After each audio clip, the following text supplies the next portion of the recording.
Muchachos, muy buenos días. Les saludo el profesor Francisco Mendoza. Tenemos una nueva clase del curso de Historia del Perú de nuestra querida Academia APU. Así que hoy día, jueves 8 de julio, comenzamos entonces con la clase. Bueno, la clase anterior habíamos estado observando el periodo del primer caudillismo. Recuerden que el primer militarismo que se desarrolla entre 1827 y 1872 tiene dos etapas, como le comentaba la clase anterior. Una primera de inestabilidad política por los permanentes intentos de golpe de Estado y guerras civiles, y una situación de economía precaria, producto de un comercio limitado, una minería prácticamente reducida, una agricultura muy golpeada por las haciendas que se habían visto perjudicadas por el proceso de independencia, y una estructura social que no había cambiado mucho con respecto al virreinato, ¿ya? Eh, Recuerden, insisto, sobre todo que la principal característica es la inestabilidad con los permanentes intentos de golpe de Estado. Y la etapa final de este periodo termina siendo todavía más anormal. Después de la derrota de la Confederación Peruano-Boliviana a manos del ejército chileno y el apoyo de los conservadores peruanos, no solamente se desbarata la Confederación y el Perú vuelve a reunificarse después de su división entre Estado nor y sur peruano, sino que al gobierno llega Agustín Gamarra con una propuesta nuevamente conservadora y proteccionista, eliminando la política de los puertos libres, lo cual era muy favorable para Chile porque su comercio con Inglaterra se va a terminar restableciendo, persiguiendo, ya, asesinando, encarcelando y expulsando del país a muchos de los liberales que habían estado con la Confederación y estableciendo una constitución que termine favoreciendo precisamente a ese tipo de gobierno.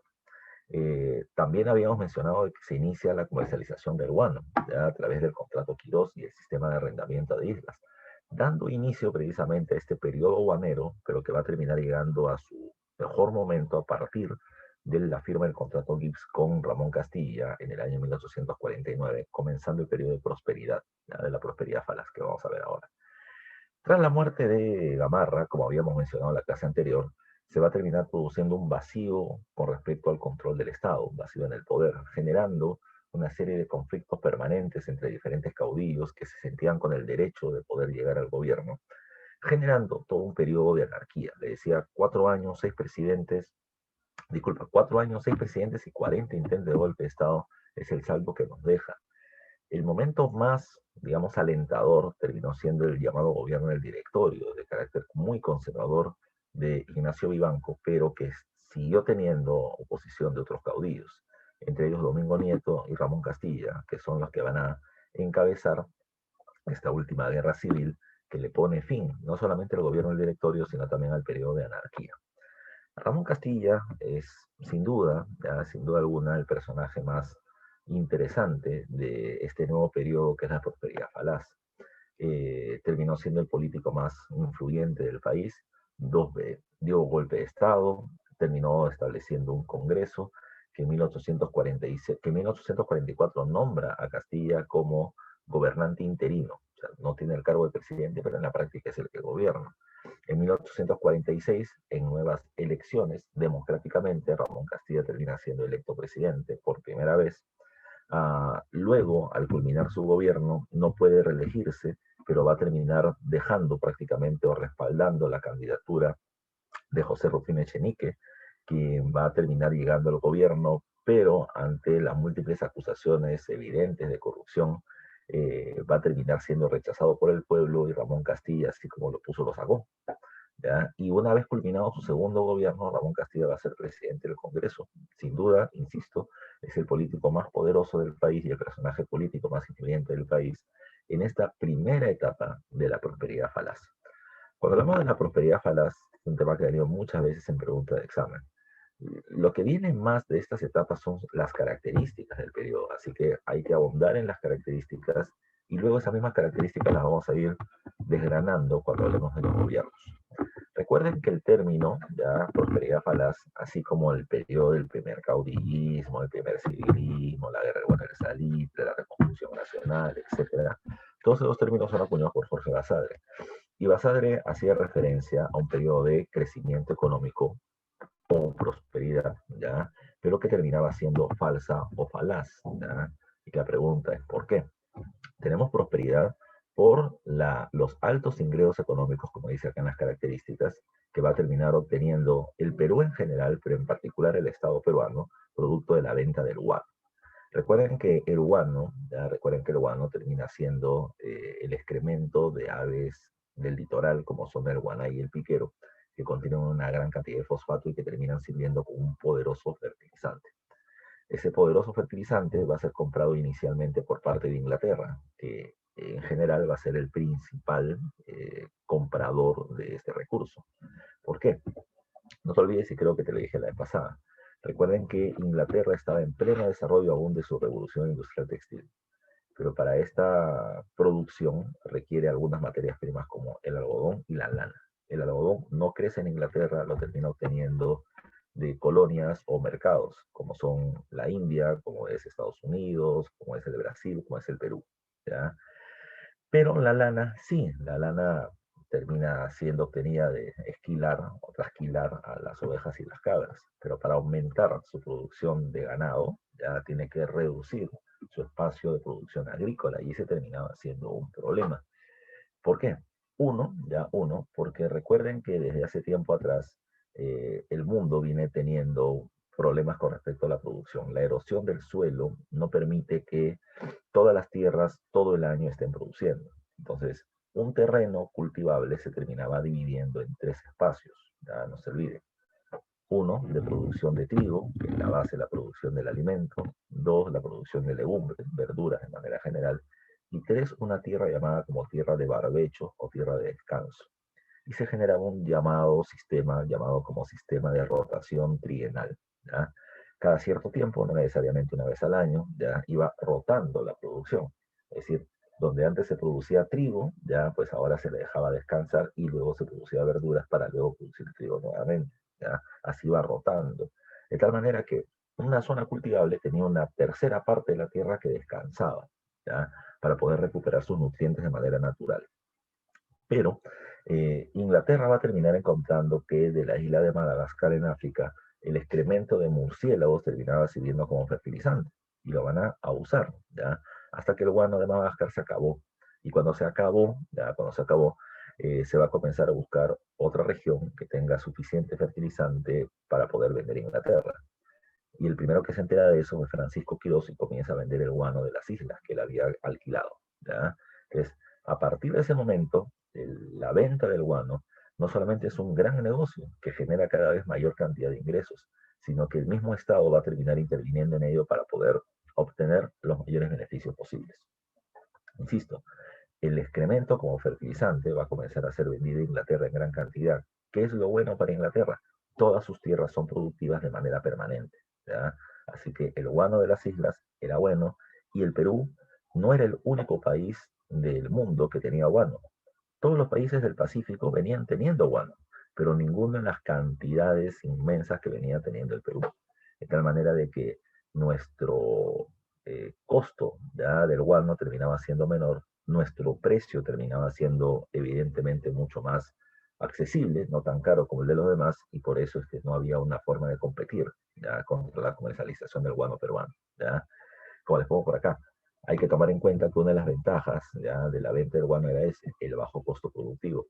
No requería ningún tipo de sofisticación ni tecnología. Lo que requería era un trabajador con su carreta, con un pico, con una pala, y nada más. Hay nada más. Un puerto simple, ya, en el que termines llevando este guano hacia las embarcaciones y llevarlo al exterior. Nada más, ya era un trabajo sumamente simple. Los costos de producción eran altos, pero la demanda externa creció tremendamente. A partir del uso, ya del uso del guano peruano por parte de los ingleses, pues otras regiones también comenzaron a demandar guano. Entonces, ante una mayor cantidad de demanda externa, ya, y al ser el Perú el único vendedor de guano, pues su precio comenzó a subir, subir, subir, subir, subir. Es así que el Estado va a terminar obteniendo gigantescas ganancias y por eso hablamos de un periodo de prosperidad. Ahora. ¿Por qué esa prosperidad termina siendo falsa o falaz?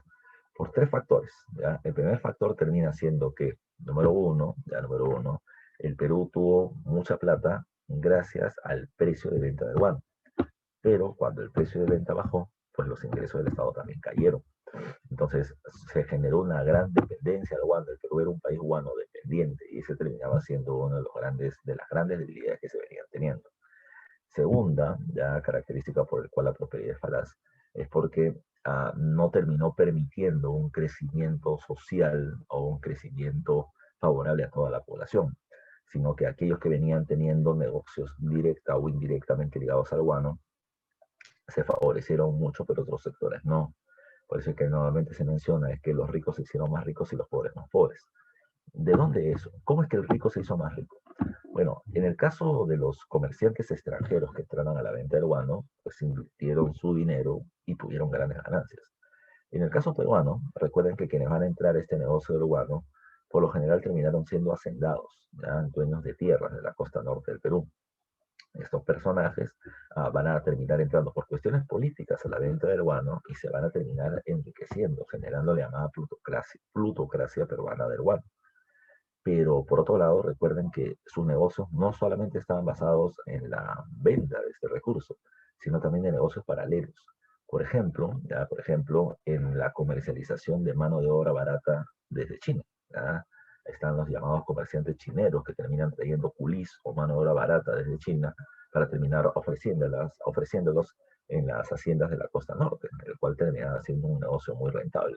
También estaba la compra de terrenos, tanto de terrenos agrarios en el norte como de terrenos en la zona urbana de Lima, que luego van a terminar multiplicando su precio. Entonces, hay un montón de negocios ligados precisamente a este periodo.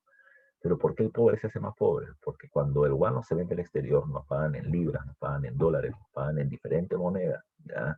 Entonces, recuerden, por cuestiones de economía básica, al entrar una mayor cantidad de divisa extranjera, la moneda nacional se devalúa.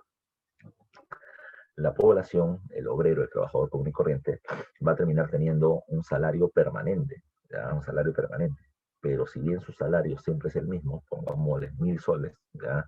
El problema es que al devaluarse la moneda se puede comprar cada vez menos cosas por esos 1.000 soles.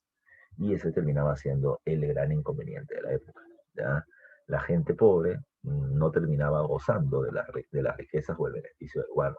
Y eso, ¿ya? Y eso va a terminar generando en la recta final de la prosperidad falaz un gran malestar que va a ser canalizado por algunos políticos como Nicolás de Piérola. Ya veremos eso luego también. Otro aspecto a tomar en consideración es que por qué la prosperidad es falaz, como les termino poniendo en la parte final de este recuadro de características económicas, es que no se generó una economía sostenible en el tiempo. El Perú no solamente fue muy dependiente al guano por las ganancias que terminaba generando, sino que nuestra característica económica, nuestro desarrollo económico y nuestra vida política en general giraba en torno al guano, ¿ya? Giraba en torno al guano. E insisto, cuando el precio del guano cayó, producto de la presencia del salitre, que también veremos luego, ¿ya?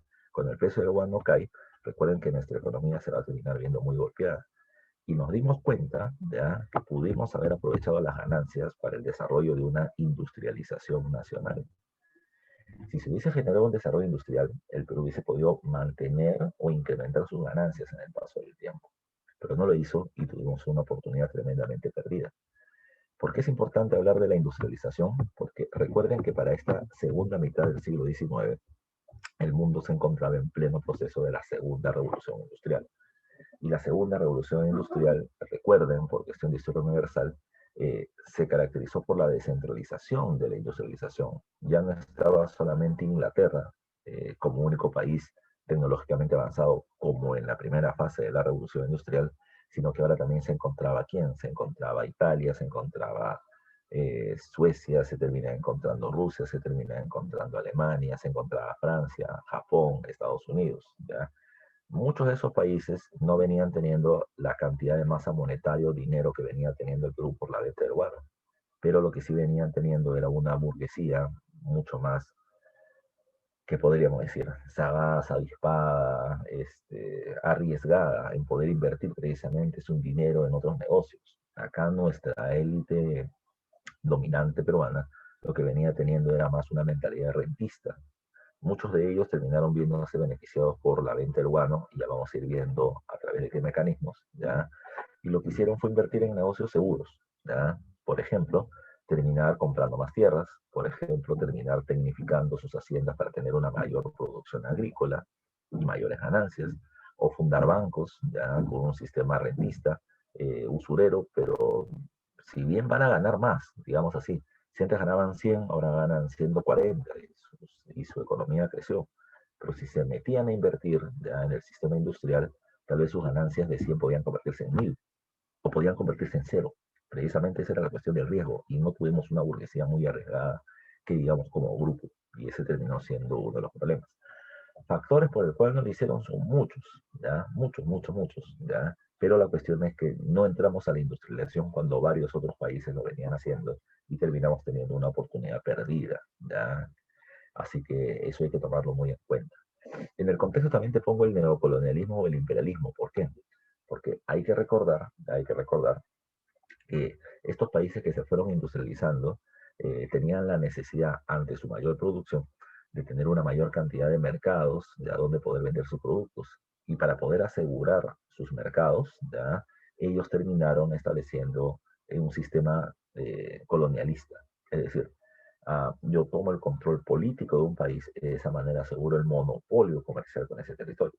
Nadie más podrá vender ahí y nadie más extraerá recursos de esa región más que nosotros. Eh, Fueron los países industrializados que entraron en ese contexto, pero ¿y eso qué tiene que ver con nosotros? Lo que pasa es que ya un país débil, o sea, grande en territorio, pero débil como el Perú, ya con un recurso tan importante como el guano, va a terminar siendo sujeto de amenazas de invasión, de incursión, de sometimiento por parte de las potencias industriales. Recuerden que en ese contexto vamos a terminar viéndonos atacados por parte de 3 países. Nos ataca Estados Unidos con una pequeña incursión militar en la isla de los Lobos, Trujillo en el norte, y durante el gobierno de Echenique los expulsamos. Luego viene la invasión española, la guerra con España del 62 al 66, a la cual también le terminamos ganando. Pero luego viene la invasión chilena con tremendo respaldo inglés por detrás y por lo tanto ahí sí terminamos perdiendo este proceso. Entonces, no se olviden, el contexto de la expansión colonial ya va a terminar siendo importante por las permanentes amenazas de agresión sobre nuestro territorio. Desde el punto de vista político, una de las características de este periodo es lo siguiente. En el primer tramo, recuerden que la principal fuente de ingresos del Estado termina siendo el tributo, la contribución indígena, ¿ya? Eh, Ahora, el hecho precisamente de depender tanto del tributo indígena hacía que el gobierno tenga que hacer alianzas con quienes. Tenga que hacer alianzas con los caciques locales. Insisto con algo que te decía la vez pasada, el título de cacique ya no existe, o sea, legalmente no existe, ya no existe, pero en la realidad sí, o sea, todos los pueblos indígenas seguían teniendo sus líderes, y si yo quiero obtener el tributo indígena necesito establecer alianzas con ellos, pero la alianza no solamente es, oye, cobre el tributo y dámelo, ¿ya? Sino que también tengo que hacer una serie de concesiones, ¿ya?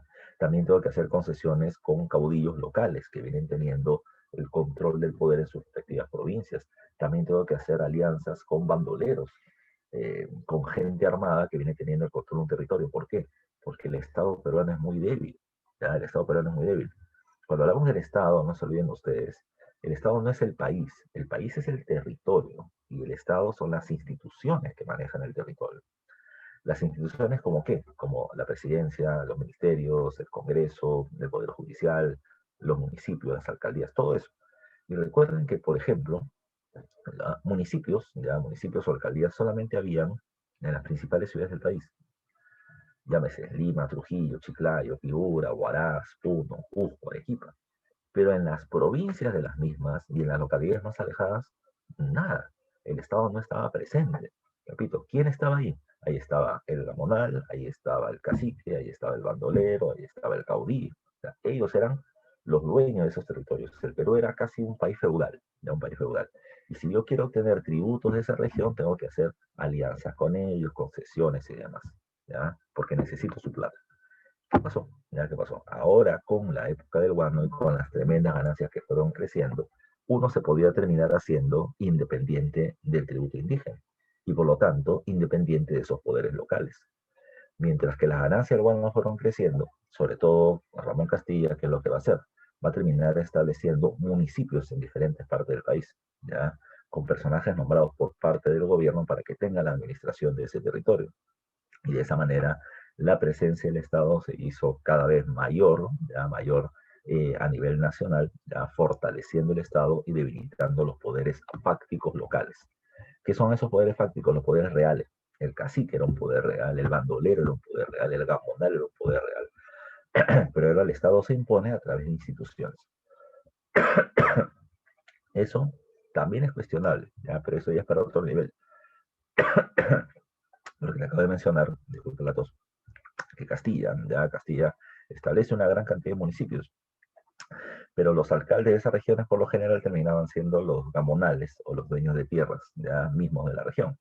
O sea, el gamonal de la hacienda, vamos a poner así, de la hacienda Yacuabamba, vamos a poner un nombre cualquiera, ahora se convertía en el alcalde del distrito de Yacuabamba, ¿ya? De tal manera que Ramón Castilla hacía un pacto y le decía, tú vas a ser alcalde de la región, de alcalde de la región, te voy a pagar un salario, te voy a dar un presupuesto para que lo inviertas en tu distrito, es decir, para que lo inviertas en tus tierras, ¿ya?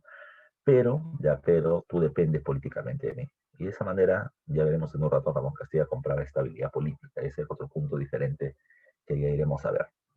Otro aspecto que no hay que olvidar en el aspecto político es en los altos niveles de corrupción, sin duda alguna. Siempre que hay plata, siempre van a haber robos, ¿ya? Así que los altos niveles de corrupción, ¿dónde se van a encontrar? En la compra de armamentos, ¿ya? Siempre sobrevaluados, ¿ya? Beneficiando precisamente a esta élite militar que se encarga de la compra, ¿ya? O en general los gastos del Estado o las obras públicas que van a terminar siendo sobrevaloradas. Lamentablemente es una de las características del país. Ya te decía hace algunas clases atrás, la corrupción no es una cuestión de ahora, la corrupción es una cuestión permanente.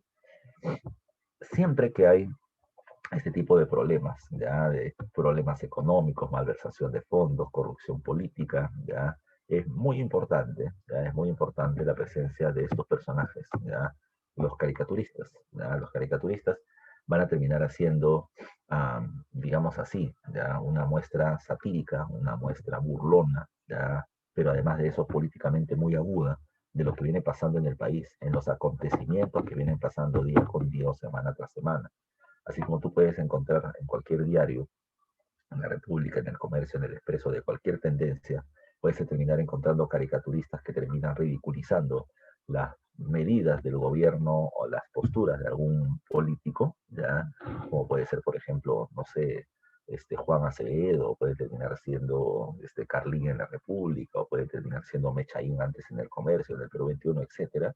También puedes encontrar a en la época de la prosperidad falaz, le sacó un caricaturista llamado Willis. Y Willis va a terminar haciendo muchas caricaturas en referencia precisamente a este periodo y sobre todo los grandes gastos fiscales y la corrupción existente. Una de las caricaturas más conocidas es esta, llamada, y ahí está su nombre, qué mamada, haciendo referencia al presidente José Rufino Echenique, ya, echado precisamente en el suelo y mamando de las ubres de una vaca que termina teniendo el escudo del Perú y que además de eso está bastante enflaquecida, se le notan las costillas, haciendo referencia a cómo los políticos terminan absorbiendo los recursos del país, los recursos del país sin hacer nada. Yo no sé si habrás escuchado esta frase antigua, que es la palabra comechado. ¿Ya? El comechado hace referencia mucho a la burocracia, a los funcionarios del gobierno que no hacen nada, pero obtienen beneficios. Si tú te das cuenta, Echenique, que es el personaje que está quechado, se le pone como un comechado. Está sirviéndose de los recursos del Estado sin hacer nada. Y acá aparece otro personaje, ¿ya? Alguien que está intentando liberar a esa vaquita, del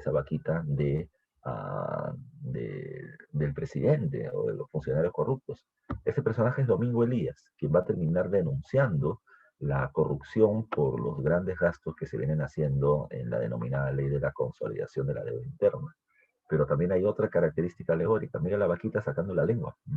Ya, como diciendo, no me voy contigo, ya me quedo con ellos. O sea, por más que le están usando y maltratando, se queda precisamente con el maltratador. ¿Ya? Es una cuestión muy peculiar. O sea, una imagen puede terminar mostrando o significando varios elementos de la vida política nacional. O sea, una imagen vale más que 1000 palabras, pero para eso tienes que entender el contexto, ¿ya? De qué cosa es lo que está sucediendo. ¿Ya?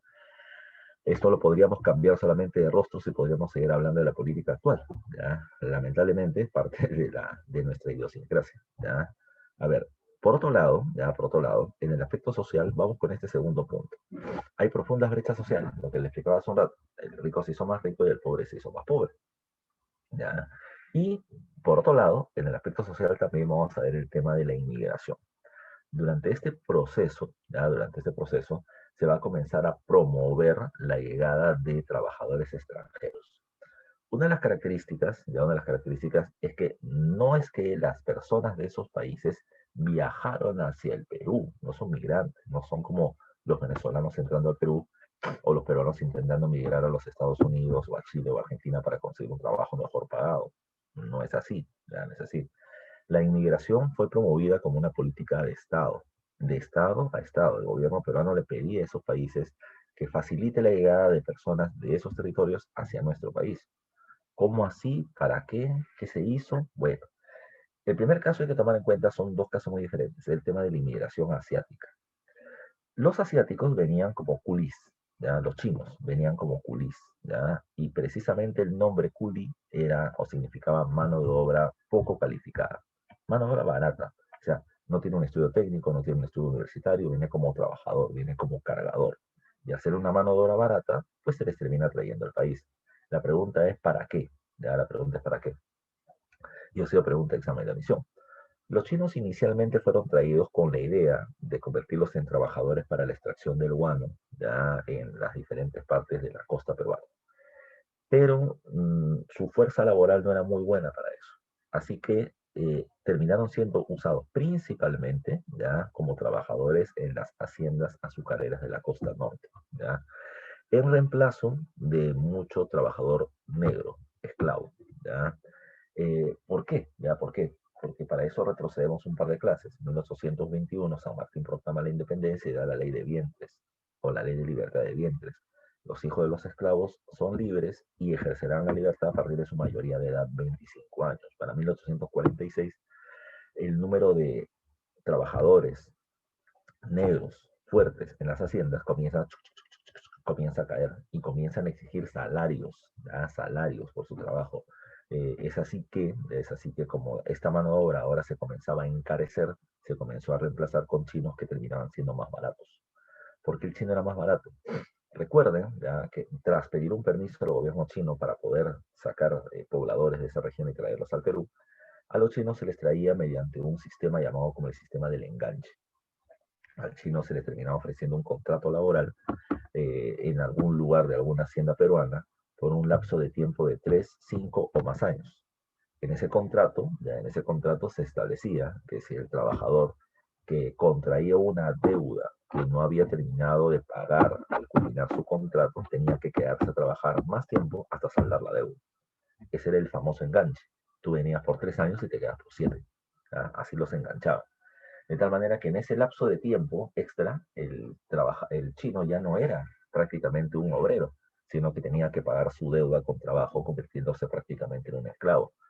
A eso hay que sumarle que la deuda no era solamente la deuda en bruto, habría que sumarle la mora y los intereses ya de no haber pagado la deuda anteriormente, así que una deuda de, digamos, 3.000 soles se terminaba convirtiendo en una deuda de 7.000, de 10.000, ya de tal forma que con eso podías mantener a estos trabajadores controlados por mucho tiempo. Por eso se pone ahí de que la condición de estos chinos era principalmente de semi-esclavo. No era un esclavo totalmente, porque no podían esclavizarse, eran trabajadores libres, pero por la forma de explotación estaban prácticamente en condición de esclavitud. Por eso hablamos de semi-esclavitud. Es muy diferente la inmigración europea. La inmigración europea se trae bajo otro concepto. El otro concepto es que ellos terminan siendo más inteligentes, más inteligentes. Esa es la otra característica de la etapa de la segunda revolución industrial o el imperialismo. ¿Dónde es que se ha logrado el desarrollo de la industria, de la tecnología, de la ciencia, de la música, del progreso en general? Europa, población blanca, ya, población blanca. Entonces, y eso terminó siendo un tema de debate. Durante el gobierno del presidente Chenique, muchos países, muchos presidentes de países de América Latina terminaron haciéndose una pregunta: ¿por qué Estados Unidos ha progresado y nosotros no? O sea, ¿por qué Norteamérica sí y Centro y Sudamérica no? La respuesta es que, bueno, lo que pasa es que ellos tienen más blancos y nosotros tenemos mucho indio atrasado. ¿Y por qué ellos progresaron? Porque ellos mataron a los indios mientras fueron colonizando el territorio desde las costas del Atlántico hacia el Pacífico. Al nosotros tener mucho indígena, eso hace de que su sangre degenerada ya, y atrasada no permita nuestro progreso.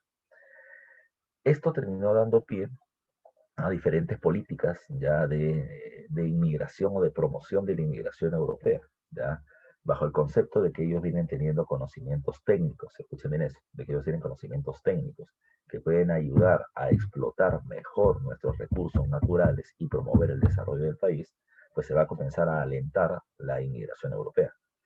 Yo siempre pongo estos ejemplos. En Argentina, ¿qué se hizo? Agarraron a los indígenas y ¡pa! A la sierra, para Salta, para Tucumán, ahí los mandaron.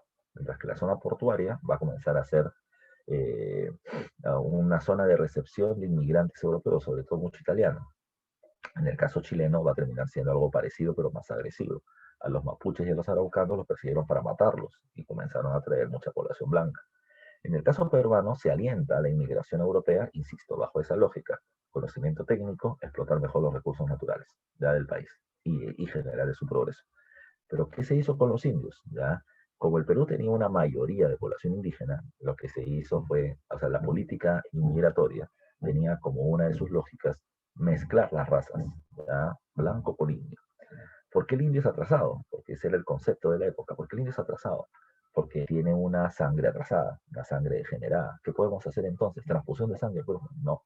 La idea era cruzar, mezclar el europeo de sangre avanzada con el indígena de sangre atrasada, y su hijo, por lo tanto, tendrá mitad y mitad de sangre. Ya no será bruto, ya ahora será medio bruto. Y así poco a poco la sangre indígena seguirá diluyendo y podremos mejorar la raza. Ese es el concepto. Un concepto racista, ya un concepto eurocentrista, pero que es el que estaba de moda en la época, que se va a consolidar mucho más con los conceptos científicos del darwinismo social, que van a terminar justificando este tipo de condición de razas superiores e inferiores. No se olviden ustedes. Otro aspecto. ¿En qué se gasta el dinero ya generado por la venta del guano? Recuerden que el guano, y esto lo estaba pasando hace un ratito, aquí está, el guano se va a terminar vendiendo en diferentes maneras. Van a ser tres los sistemas. Yo diría cuatro, ¿ya? Pero uno lo podemos subdividir. El primero es el contrato Quirós con el arrendamiento de islas. ¿Ya?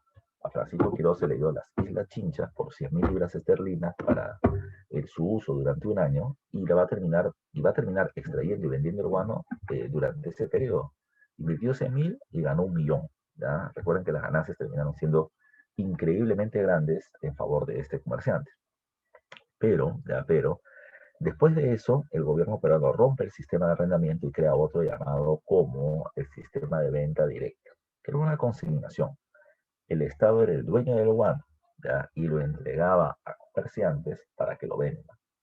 Era una consignación, pero tenía una peculiaridad, que se hacían contratos, ¿ya? Contratos de venta anual. ¿Qué significa? ¿Ya? ¿Qué significa?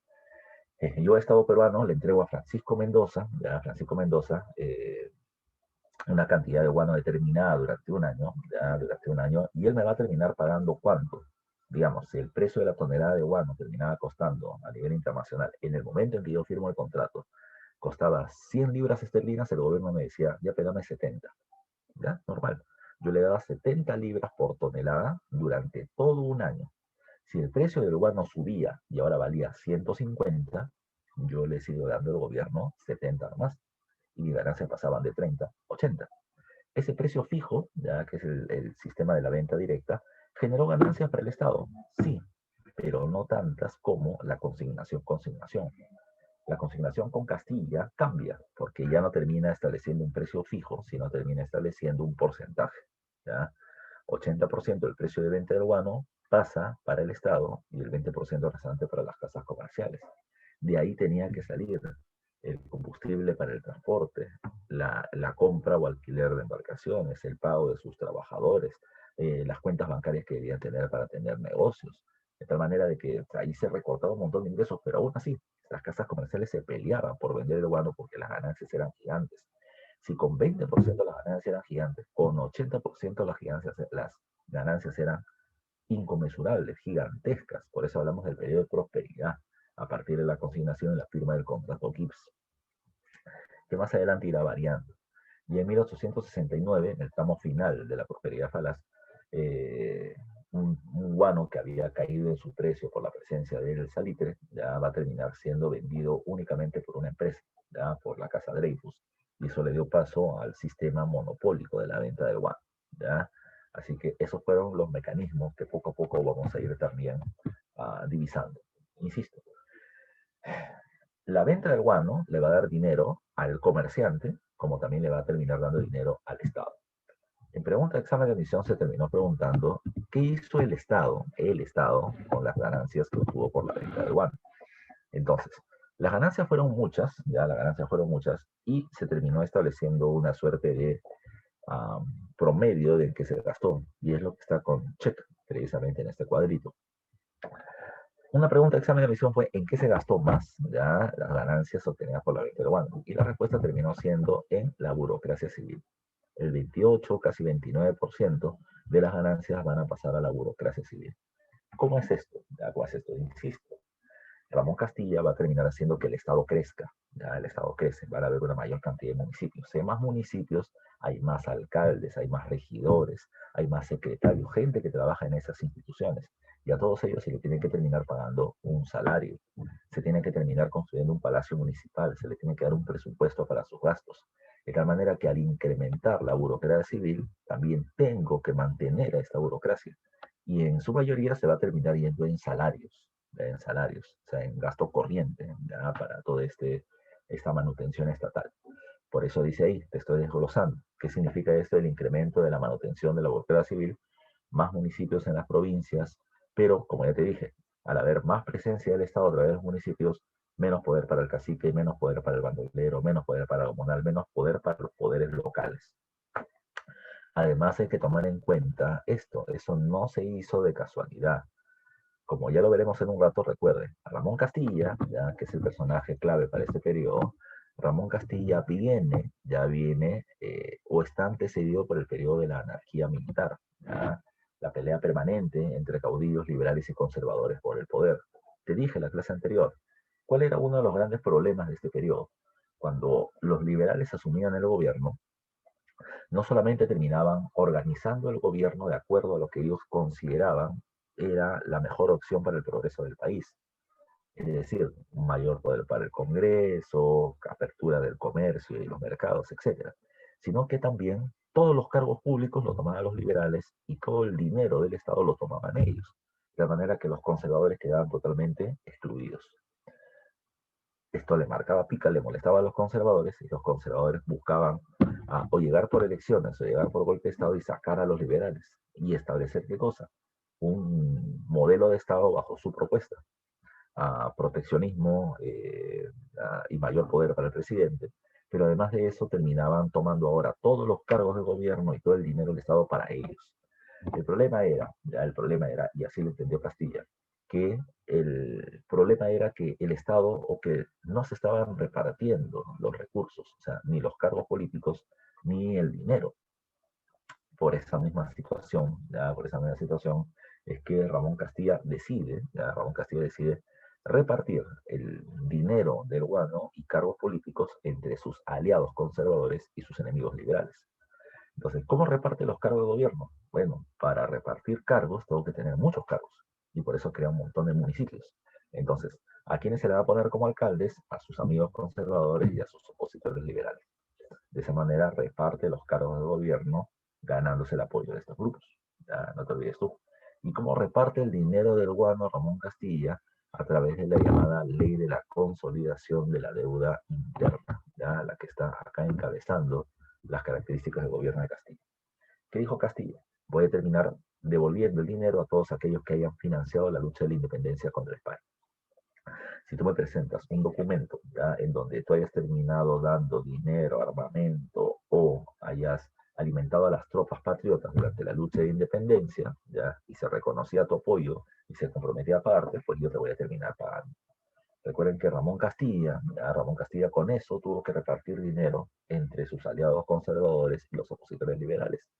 Repito, repartiendo las ganancias del guano entre ambos bandos, logrando lo que le estaba poniendo acá, ¿ya? Logrando la llamada Pax Andina o Pax Castillista, ¿ya?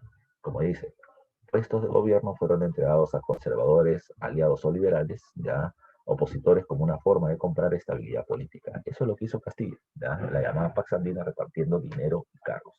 ¿De dónde saca el dinero? Repito, de las ganancias del guano.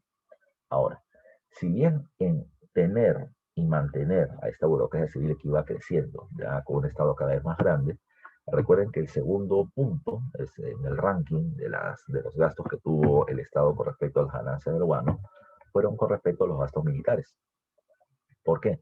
Porque quien está gobernando son los militares y por lo tanto los militares van a terminar beneficiándose con un altísimo salario y además de esto con la compra de mucho armamento, de mucho armamento. Recuerden que durante este contexto, sobre todo entre Castilla, Echenique y el segundo gobierno de Castilla, vamos a comprar un montón de armas y el Perú se convierte en la tercera mayor potencia militar de América, superado por Estados Unidos y Brasil nada más, ¿ya? De tal manera que los militares podían, digamos así, inflar el pecho en América Latina diciendo que somos muy poderosos y que muy pocos países nos podían enfrentar, pero fueron gastos poco útiles, ¿ya? Porque durante este contexto del Perú no le va a hacer la guerra a nadie, salvo Ecuador, que le declaramos la guerra, pero no le terminamos quitando nada, ¿ya? Tuvimos una guerra con España y logramos vencer, pero nuestra guerra más importante, la guerra con Chile, la vamos a terminar perdiendo pues, escandalosamente. Ahora, ¿qué más? Otro caso va a terminar siendo en los gastos en construcciones, en obras públicas, como el caso de los ferrocarriles. Ese termina siendo también un caso especial. Se va a tener mucha obra pública, pero ya desde hace tiempo, o sea, desde el principio, se comenzó a construir ferrocarriles bajo un concepto básico, ¿ya? Los países más importantes tenían un montón de vías de ferrocarril, de kilómetros de vías de ferrocarril, que terminaban uniendo su territorio, que terminaban permitiendo ampliar los mercados para los productores, que interconectaban una ciudad con otra, generando precisamente una mayor cantidad de negocios. Entonces, la lógica era, si los países avanzados tienen ferrocarriles, pues nosotros también hay que tenerlos. ¿Por qué? Porque el ferrocarril o la cantidad de kilómetros de vía de ferrocarril era un indicador del desarrollo de un país. Bueno, entonces la respuesta fue bien simple. Si los países avanzados tienen ferrocarriles, nosotros tenemos plata, hay que construir ferrocarril. Pero construimos unos ferrocarriles de miércoles, ¿ya? El Lima Callao que no servía para mucho, ya el Tanarica era interesante, pero el comercio en el sur terminó decayendo, entonces no le dimos una lógica a lo que estábamos haciendo. Compramos por comprar, pero no estábamos invirtiendo adecuadamente, pero se gastó mucho en ello, más sobre todo en la recta final con el gobierno de José Valdo, ¿ya? Con Henry Mays y la política ferrocarrilera de ese periodo, pero eso ya es parte de la próxima clase todavía. Siguiente, ¿ya? Dice, el pago de las deudas, ¿ya? El pago de las deudas. El pago de la deuda interna es precisamente lo que le decía hace un rato, la ley de la consolidación de la deuda interna. El objetivo de esto, eso también hay que tomarlo en cuenta, no es que Ramón Castilla solamente reparte plata, ¿ya? Y le tapa la boca a la gente con dinero para que no hable mal de él ni intenten un golpe de Estado, sino que Ramón Castilla también pensaba, cosa que no se llegó a hacer, que si yo le termino dando dinero a esta gente, y estamos en un contexto de industrialización a nivel mundial, pues esta gente con dinero puede hacer industria. O sea, es más, debe hacer industria. Por eso te estoy poniendo por acá. La idea es capitalizar, o sea, dotar de capitales, de dinero, para que la élite económica nacional pueda tener capacidad de invertir en un desarrollo industrial. Lamentablemente, eso no lo hicieron nunca. Como te dije hace un rato, y fue pregunta de examen de admisión, la élite nacional, ¿ya? ¿Qué hizo con el dinero que obtuvo de la venta del guano? La respuesta fue dos cosas. Uno, compraron maquinarias para tecnificar sus haciendas y mejorar su producción agrícola. Y dos, terminaron fundando bancos, pero no terminaron metiéndose en desarrollo industrial. Cuando se les pregunta por qué no lo hicieron, su respuesta era esta. A ver, si yo termino invirtiendo en tecnología e incremento mi producción, necesito un mercado. ¿Dónde está la mayoría de la población en el Perú en aquel entonces? En la sierra. Su primer pero era, está bien, ¿cómo hago para poder producir mucho y transportar esta mucha cantidad de población hacia la sierra, sin el medio de transporte? Por ejemplo, los ferrocarriles. Sí, pero los ferrocarriles acá terminaban siendo solamente en la costa, porque la geografía escarpada del Perú no terminaba permitiendo en la época terminar construyendo ferrocarriles a esas distancias y esas alturas. Su primer pero era ese. La gente está allá, la producción está acá. Entonces, si yo produzco acá, invierto, ¿cómo hago para llevar los productos hacia la zona de la sierra? Y el segundo factor, supongamos que llego, ¿ya? Supongamos que construimos ferrocarriles. La mayoría de esa población indígena son yanaconas, no ganan un salario, o sea, no tienen un dinero para comprar productos. Entonces, ¿qué hago yo produciendo? ¿Qué hago yo ofertando si el demandante no tiene plata? Entonces, ante esas limitantes, te viene diciendo, mejor me quedo en el negocio seguro, ¿ya? La gente tiene que comer y la gente que quiere invertir necesita a alguien que financie su inversión y para eso está el banco. Así que se quedaron en ello y no terminaron arriesgándose, repito, en el desarrollo tecnológico industrial. ¿Ya? Por eso es que esa va a ser una de nuestras limitaciones para la época. Ya no te olvides tú. ¿Qué más hay que tomar en cuenta?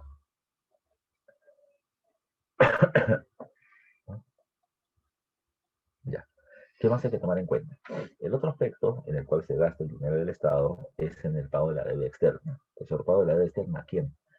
Cuando Castilla plantea pagar la deuda de la independencia. Recuerden que no solamente lo paga a los peruanos, sino también lo va a terminar pagando Argentina, Chile, Venezuela y la Iglesia Católica que también financiaron este proceso. La manutención de esclavos y el tributo indígena. En temas sociales, si te das cuenta, los gastos fueron menores. Durante la guerra civil entre Castilla y Echenique, recuerden que en el tramo ya final de la guerra, cuando se estaba por acabar, Castilla plantea la eliminación del tributo indígena y la abolición de la esclavitud, pagando por cada esclavo liberado. Pues eso también iba a generar un costo, el cual terminaba saliendo de las ganancias del guano. Pues se vuelve a insistir. Estos son los principales gastos que se va a terminar teniendo con respecto a la venta del guano y algunos otros gastos corrientes existentes. Pero también va a terminar existiendo una gran corrupción y sobregiros ya durante este proceso. Dice, profe, pasó lo mismo con los bonos, ¿ya? ¿A qué te refieres con los bonos? Si te termina siendo específico.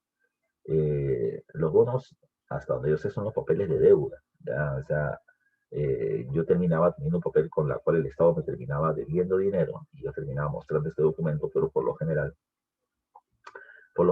se terminaron utilizando en cualquier otra cosa. Claro, claro, eso fueron los bonos. Cuando tú presentabas tu papel de deuda, te daban el bono, y te daban el bono que era el pago de la deuda interna. Y repito, lo gastaron en cualquier cosa. Hay que tomar en cuenta otro punto también. Yo te he hablado de en qué lo invirtieron. Lo invirtieron en banca y tecnificación de haciendas. Pero lo que también hay que tomar en cuenta es que terminaron teniendo una dilapidación de dinero. La gente con plata, pues lo que hizo fue comprarse una jatazo, ya en los barrios exclusivos de la época que eran Chorrillos y Barranco. Así que la gente con plata competía por construir una casa más grande, más lujosa, a terminar haciendo fiestas, banquetes, ya mostrar el lujo, la opulencia, la opulencia. Comenzaban a comprar, por ejemplo, para las fiestas vestidos de diseñador italiano, francés, para hombres y para mujeres, ya traían trago importado. Y esto molestó mucho al artesano nacional, porque el artesano nacional decía, a ver, entra plata por el guano y estos en lugar de gastarlo en el Perú, lo gastan afuera. ¿Ya? En lugar de terminar comprándonos muchos de los objetos que pueden terminar poniendo como adorno en su casa, compramos a nosotros y nosotros también tenemos capacidad. Y esto generó protestas. En el segundo gobierno de Castilla hay una protesta de artesanos en el Callao que tiraron al mar un montón de productos de importación que llegaba de Europa. ¿Ya? Creo que el gobierno le metió golpe bien duro, pero era una forma de protestar de por qué las ganancias del guano también no se gastan con ellos. Parte precisamente de estas brechas sociales, como te decía hace un rato, que se fueron incrementando entre ricos y pobres. ¿Qué más a tomar en consideración, ya muchachos? ¿Qué más a tomar en consideración? A ver, te hablé hace un rato ya de lo siguiente. Desde 1845 hasta el año 72 vivimos el periodo de la prosperidad falaz. Hoy vamos a ver hasta el año 68. El último gobierno lo enlazamos con el tema del primer civilismo en la próxima clase. Pero comencemos entonces con el hombre más poderoso del país durante la prosperidad falaz, que es Ramón Castilla. Ya te decía hace un rato. Castilla da un golpe de Estado contra el directorio, le da el poder al Congreso, el Congreso convoca elecciones con Castilla como presidente interino y en las elecciones Castilla gana. Castilla va a terminar llegando al gobierno y, repito, reparte los recursos del guano y los cargos de gobierno entre opositores liberales y aliados conservadores, logrando la llamada Pax Castillista. ¿Ya? Por otro lado, el otro punto muy importante de su gobierno es el sistema de la consignación del guano. Como ya te dije hace un rato, ¿qué es lo que va a hacer Castilla? Castilla ya no va a entregar, o sea, seguirá entregando el guano para su venta a varios comerciantes. Pero Castilla se dio cuenta de algo. Hasta antes de él, los comerciantes que vendían el guano peruano, o los beneficiados legalmente con ello, eran empresarios peruanos. El problema era que el empresario peruano recibía del Perú el guano a un módico precio y este se le entregaba a un comerciante extranjero que recién lo vendía al exterior. Por ejemplo, el Estado le vendía a este empresario peruano a $70 tonelada. A $70 tonelada. Entonces, los peruanos decían, ¿para qué? ¿Ya? ¿Para qué me voy a terminar gastando yo en terminar comprando barcos, en transportar al extranjero? Si hay un montón de comerciantes que están dispuestos a pagar lo que sea por vender este guano. Pues ellos recibían a $70 tonelada y terminaban ofreciéndoselo a comerciantes extranjeros a 85, $80 tonelada. ¿Ya? Ellos solamente por el paso de su mano a otra ganaban 10 por no hacer nada. ¿Ya? Por no hacer nada.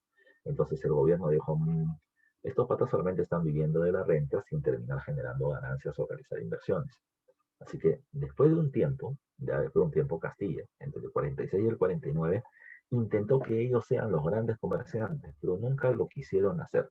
Así que Castilla terminó rompiendo esta propuesta y terminó decidiendo ya tener a un vendedor abanderado del guano.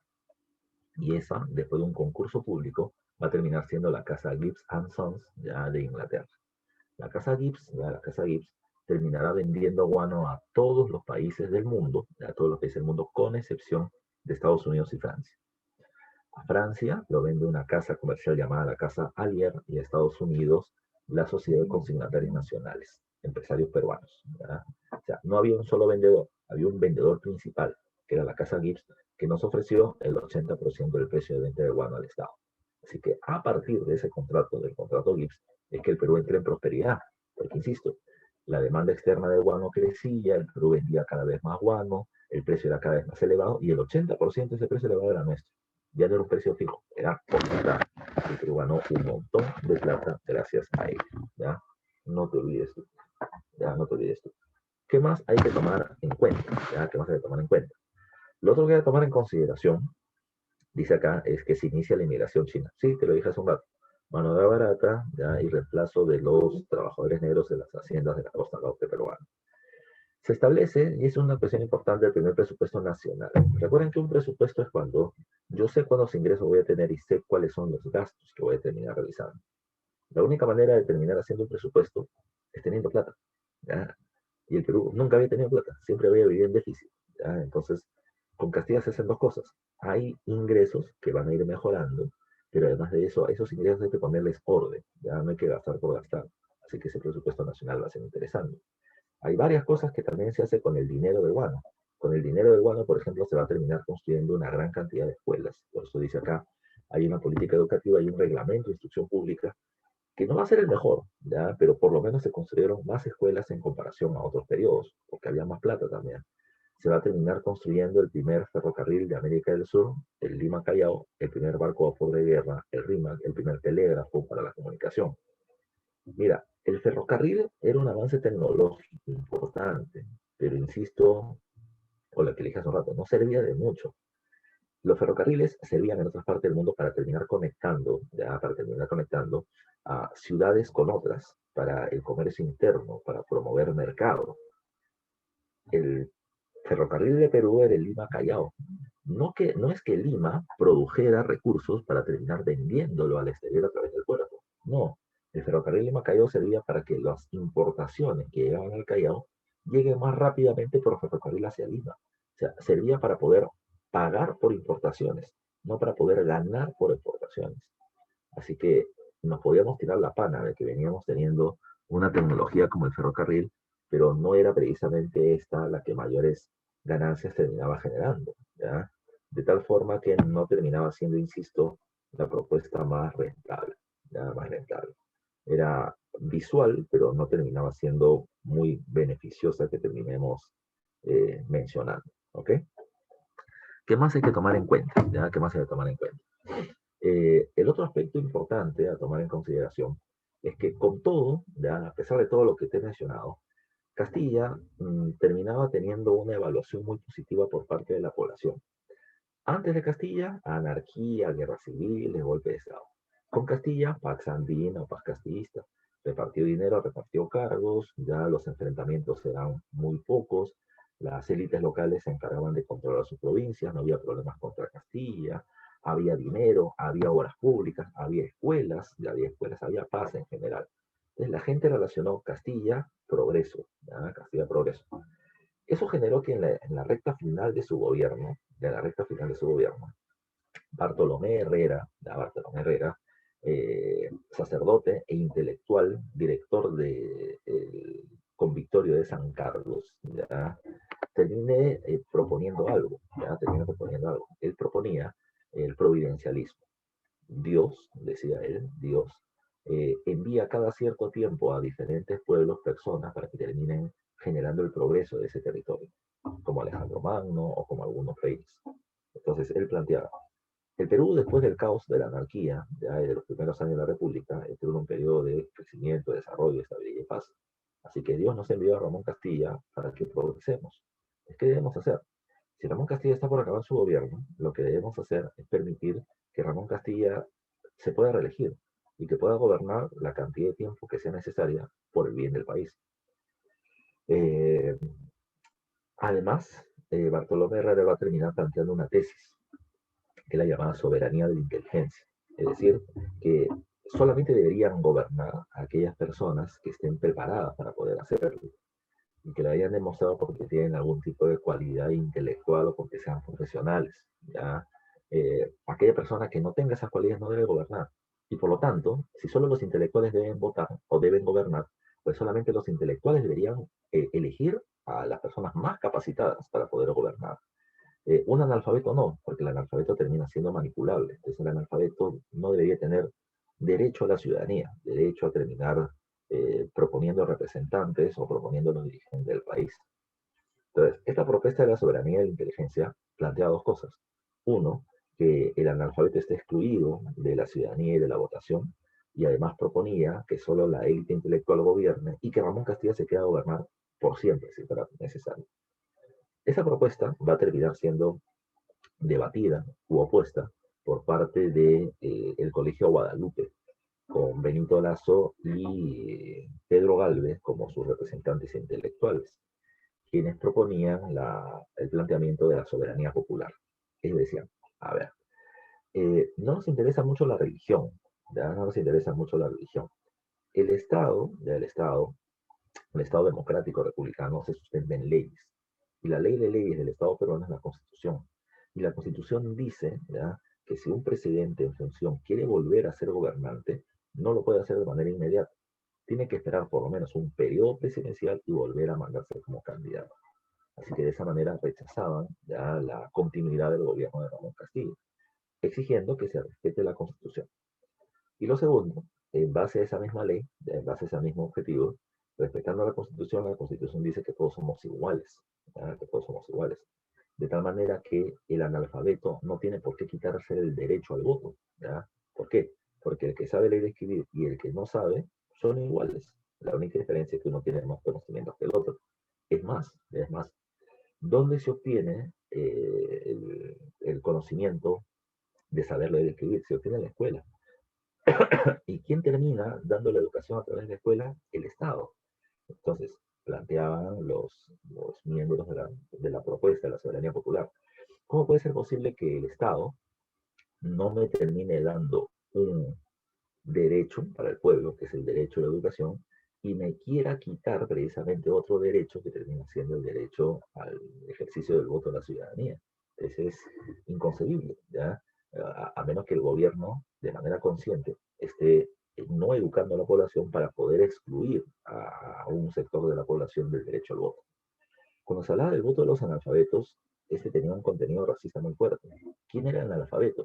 Los analfabetos principalmente, se terminaban encontrando en la zona de la sierra, en la zona de la sierra agraria, en las provincias alejadas del país, en donde estaba, y que además era la mayoría de la población. La idea era precisamente que la chusma, que la mayoría no vote, ¿ya? Que sea un voto más de la élite, ¿ya? De la élite, para poder tener mejores gobernantes. Pero eso implicaba precisamente de que, digamos, los que tenían mejores beneficios económicos tenían derecho a decidir y los demás estaban excluidos. Ese fue el gran debate de la época. Hubieron varios debates paralelos. el tema del matrimonio civil, ya, y otros tipos de derechos, pero el tema principal de fondo de este periodo terminó siendo el derecho al voto de los analfabetos. Era lo que se debatía para esta época. ¿Ya? No te olvides tú. ¿Qué más hay que tomar en consideración, ya, en consideración durante este periodo? ¿Ya? A ver, el otro punto a tomar en cuenta es que con todo lo que le dijeron a Castilla, pues Castilla salió públicamente a decir, "Miren, por si acaso, ya, yo sé que Bartolomé Herrera me quiere y sueña conmigo y tiene mi foto, ya, piensa en mí como ahora la gente piensa en la Padula, ya. Entonces, si bien mm, Bartolomé Herrera me quiere que yo siga gobernando, yo sé que no puedo hacerlo, sé que la Constitución no me lo permite, ¿ya? Entonces la gente dijo, ¿por qué no? Porque no se puede, ya no se puede. Pero si ustedes consideran que mi gobierno ha sido bueno, pues yo considero de que una persona que ha estado a mi lado y que conoce precisamente cómo es que yo he dirigido el país y puede llevarlo tal vez por el mismo rumbo es mi ministro, José Rufino Echenique. Repito, con el padrinazgo de Castilla, Echenique va a terminar teniendo una gran aprobación y va a terminar siendo electo presidente de la República, ¿ya? En el año 1851. José Rufino Echenique debió gobernar hasta el año 62 en realidad, pero solamente gobierna, disculpa, debió gobernar hasta el 56, pero solamente gobernó hasta el 54 porque va a recibir un golpe de Estado pero en un castigo. Ya veremos cómo y por qué. Entonces, aquí hay que tomar en cuenta ciertos elementos. Punto número uno, ¿qué pasa durante el gobierno de Echenique? Bueno, hay varios temas, ya hay varios temas, pero el tema principal es el tema del escándalo de la consolidación de la deuda interna. Pasemos por algunos temas un poquito menos relevantes, ¿ok? Primero, tuvimos una amenaza de conflicto militar con Bolivia. ¿Qué pasaba? ¿Qué pasaba? A pesar de que se había roto la Confederación Peruana Boliviana, el comercio entre el sur del Perú y el Alto Perú-Bolivia seguía siendo muy fluido, ¿ya? Seguía siendo muy fluido. Es más, en estas dos regiones se utilizaba de manera común las monedas de estos países. El problema era este, el Perú venía teniendo monedas de oro, pesos, ¿ya? De oro y plata, pero de oro, oro y plata, plata. Mientras que Bolivia tenía feble, moneda de menor valor, como la que usamos en la actualidad, ¿ya? Una moneda que tiene valor de uso, pero que su valor intrínseco no es el mismo, ¿ya? No es el mismo. En cambio, el Perú venía teniendo monedas de oro y de plata. ¿Qué sucedió? ¿Ya? ¿Qué sucedió? Los bolivianos ya terminaban vendiéndole productos a los peruanos y se quedaban con las monedas de oro y plata peruanas, ya que ya no circulaban dentro de nuestro territorio. Y se acusó al gobierno boliviano de terminar promoviendo esta propuesta para terminar arrebatándonos nuestros ingresos. ¿Qué hizo el gobierno de Echenique con toda la fuerza militar que teníamos? Terminamos movilizando las tropas a la frontera con Bolivia y le dijimos, o me devuelven mi oro y mi plata o te invado. Repito, por lo amenazante que era el Perú, por la fuerza militar que tenía, pues Bolivia entregó todo y ya va, encima. ¿Ya? Así que se evitó el llamado conflicto del Feble con Bolivia, se evitó el conflicto armado, pero hubo esa tensión militar. Siguiente caso, problema con el problema de la selva. A ver, te dije hace un par de clases atrás que Simón Bolívar, ya Simón Bolívar, planteaba la amenaza que significaba Brasil y Estados Unidos. Estados Unidos por su expansión comercial de norte a sur y Brasil por su expansión territorial por la zona de la selva. Los colonizadores o bandeirantes venían tomando un montón de territorios en esta zona alejada que era la selva para nosotros. Y lo que va a hacer el gobierno de José Rufino Echenique es firmar un tratado llamado el Tratado Herrera da Ponte de Veiro. Se llama así porque Bartolomé Herrera lo firmó por el Perú. Pero, ¿qué establecía este? Este acuerdo establecía la cesión de territorios amazónicos al Brasil. Perdimos territorios para el Brasil. Ahora, ¿cómo debe entenderse esto? Bueno, el argumento de Echenique era simple. Brasil se viene expandiendo y se va a seguir expandiendo. Entonces, ¿qué es lo mejor que podemos hacer? Dos opciones. Guerra contra Brasil en un territorio inhóspito como la selva que no manejamos y que muy probablemente perdamos, ¿ya? Por lo tanto perder mucho territorio, o, o dar por perdido lo que ya Brasil ha tomado, ¿ya? Y decirle, tú tomaste todo esto, está bien papi, tuyo, pero no más, ya no más. No vas a seguir avanzando más porque tenemos un acuerdo de límites. Esa fue la propuesta de Echenique que se estableció con la firma del Tratado de Herrera Pontevedra. Se cedió territorios al Brasil, Profe, aguanta. En ese tratado también no se tiene salida al río Amazonas por la zona brasileña. No. Ese acuerdo es una extensión de este tratado, pero que se va a terminar realizando recién en el gobierno de Castillo. 1860 recién se termina firmando ese acuerdo. Así que no es exactamente lo que se firma con Echenique. Con Echenique solamente se ceden territorios para frenar la continuidad de la expansión brasileña. ¿Ya? Siguiente caso, en la selva. Ya te dije hace un rato que durante el gobierno de Echenique se comienza a alentar la migración europea bajo el concepto de que tenemos una población indígena atrasada, una sangre atrasada y hay que traer europeos para mezclarse con nosotros. Pero también había otro concepto, la selva peruana. ¿Ya? Como veíamos que la selva estaba amenazada, se decía, la selva es un territorio grande pero con poca población. Por eso está el concepto de que es una región deshabitada, poco habitada. Hay tribus amazónicas dispersas, pero que no se incluyen dentro de la ciudadanía, porque son pueblos salvajes, ¿ya? Porque son nómadas. ¿Ya? Entonces lo que hay que hacer es traer población civilizada europea que con sus conocimientos técnicos pueda terminar haciendo no solamente habitable, sino que además de eso, que terminen generando progreso en esta zona del país. Se le pidió al gobierno austriaco y al gobierno prusiano, que terminen cediéndonos una determinada cantidad de población para terminar mejorando la explotación de los recursos de ese territorio. De tal manera que trajimos territorios o pobladores de Austria y Prusia a la zona de Posuso, San Mamón, Chachamayo, en la zona de la selva central. Repito, por una política de apoyo de Estado a Estado. ¿Por qué hay una política? Porque eso también lo vas a ver en la historia universal. En este contexto de segunda revolución industrial, ¿qué pasaba? Las máquinas mejoraban y se requería menos mano de obra. ¿Ya? Los trabajadores en las industrias terminaban ganando un muy bajo salario, bajo el argumento de que la máquina hace todo, ¿para qué te va a pagar tanto? Entonces, la cantidad de puestos laborales era poco, los salarios eran bajos, ¿ya? La falta de empleo era muy fuerte. Pero además de eso, ya en este contexto hay unas ideologías contra el capitalismo, el anarquismo, el socialismo científico, que hablaban de destruir el sistema. Entonces, las burguesías de estos países, las burguesías gobernantes de estos países atemorizadas, lo que van a terminar haciendo es, ¿cómo hago para poder agarrar a esta población pobre que me sobra en mi país, ya, que me sobra en mi país, y evitar que hagan conflictos contra nosotros? Una idea era pues, encarcelarlos, otra matarlos, y la otra era sacarlos del país. No votarlos, ya no votarlos, sino que hacer que ellos ocupen o colonicen otros territorios que le pertenezcan al país o al reino, pero en lugares alejados.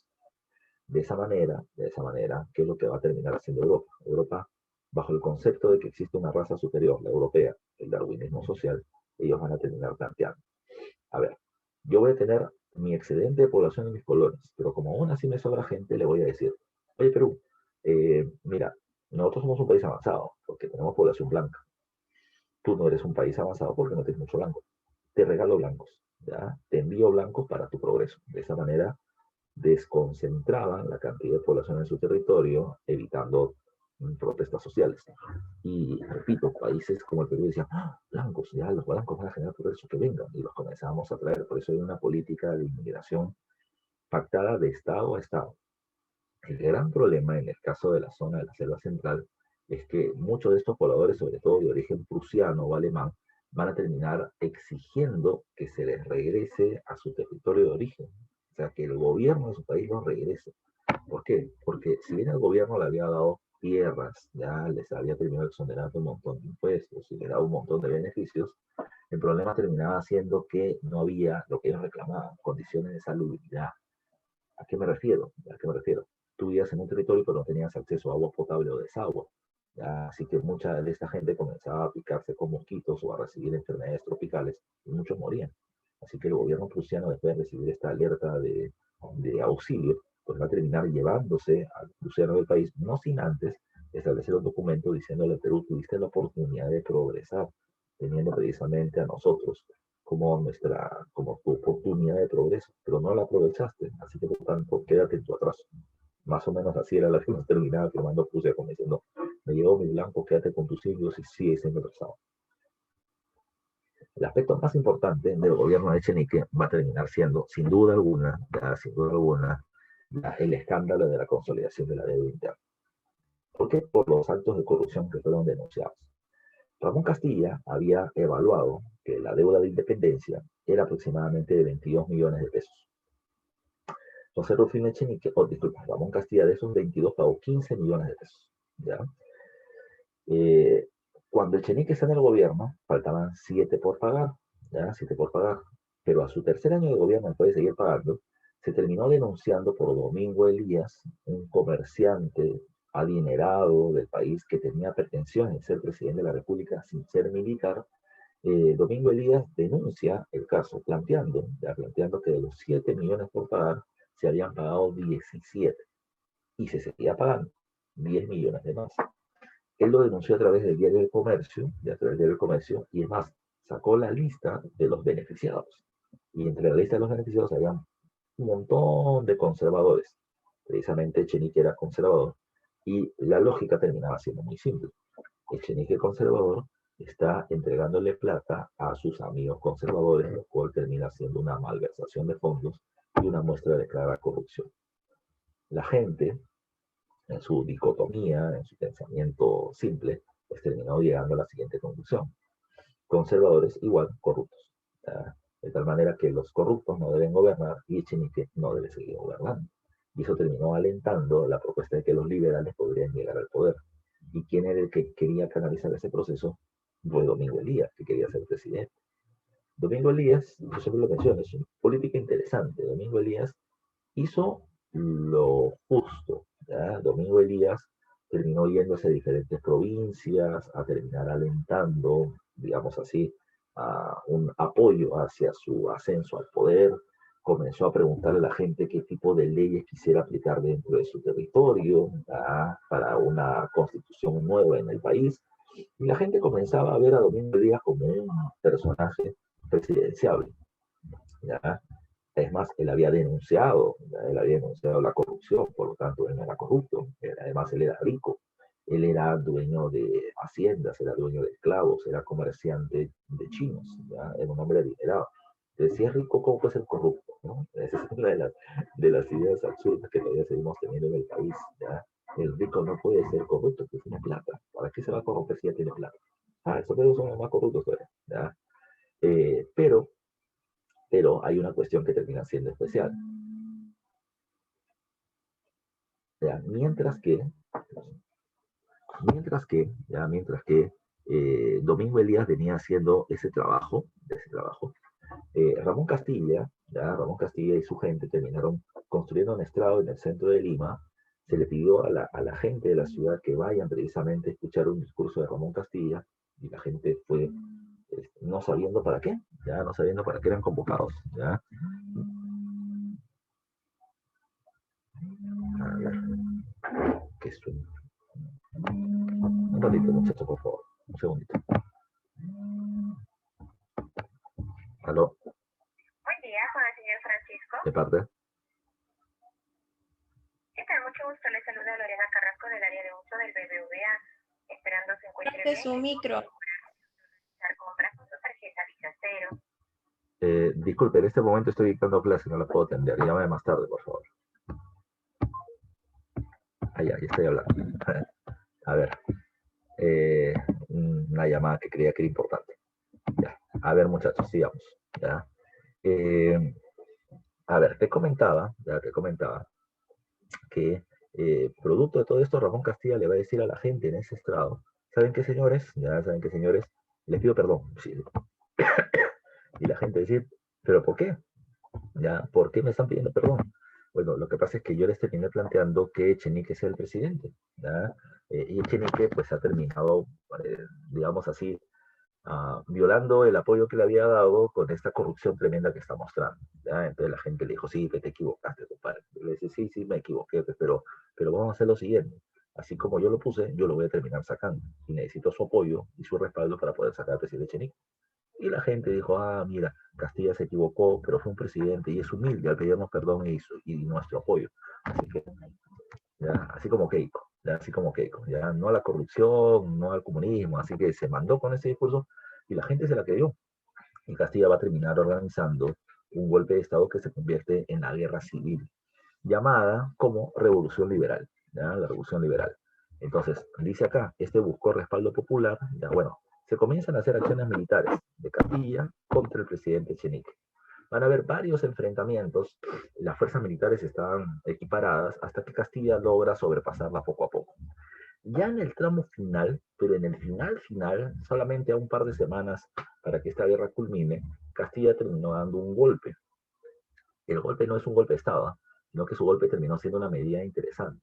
Fue declarar que cuando llegue el gobierno se eliminara el tributo indígena.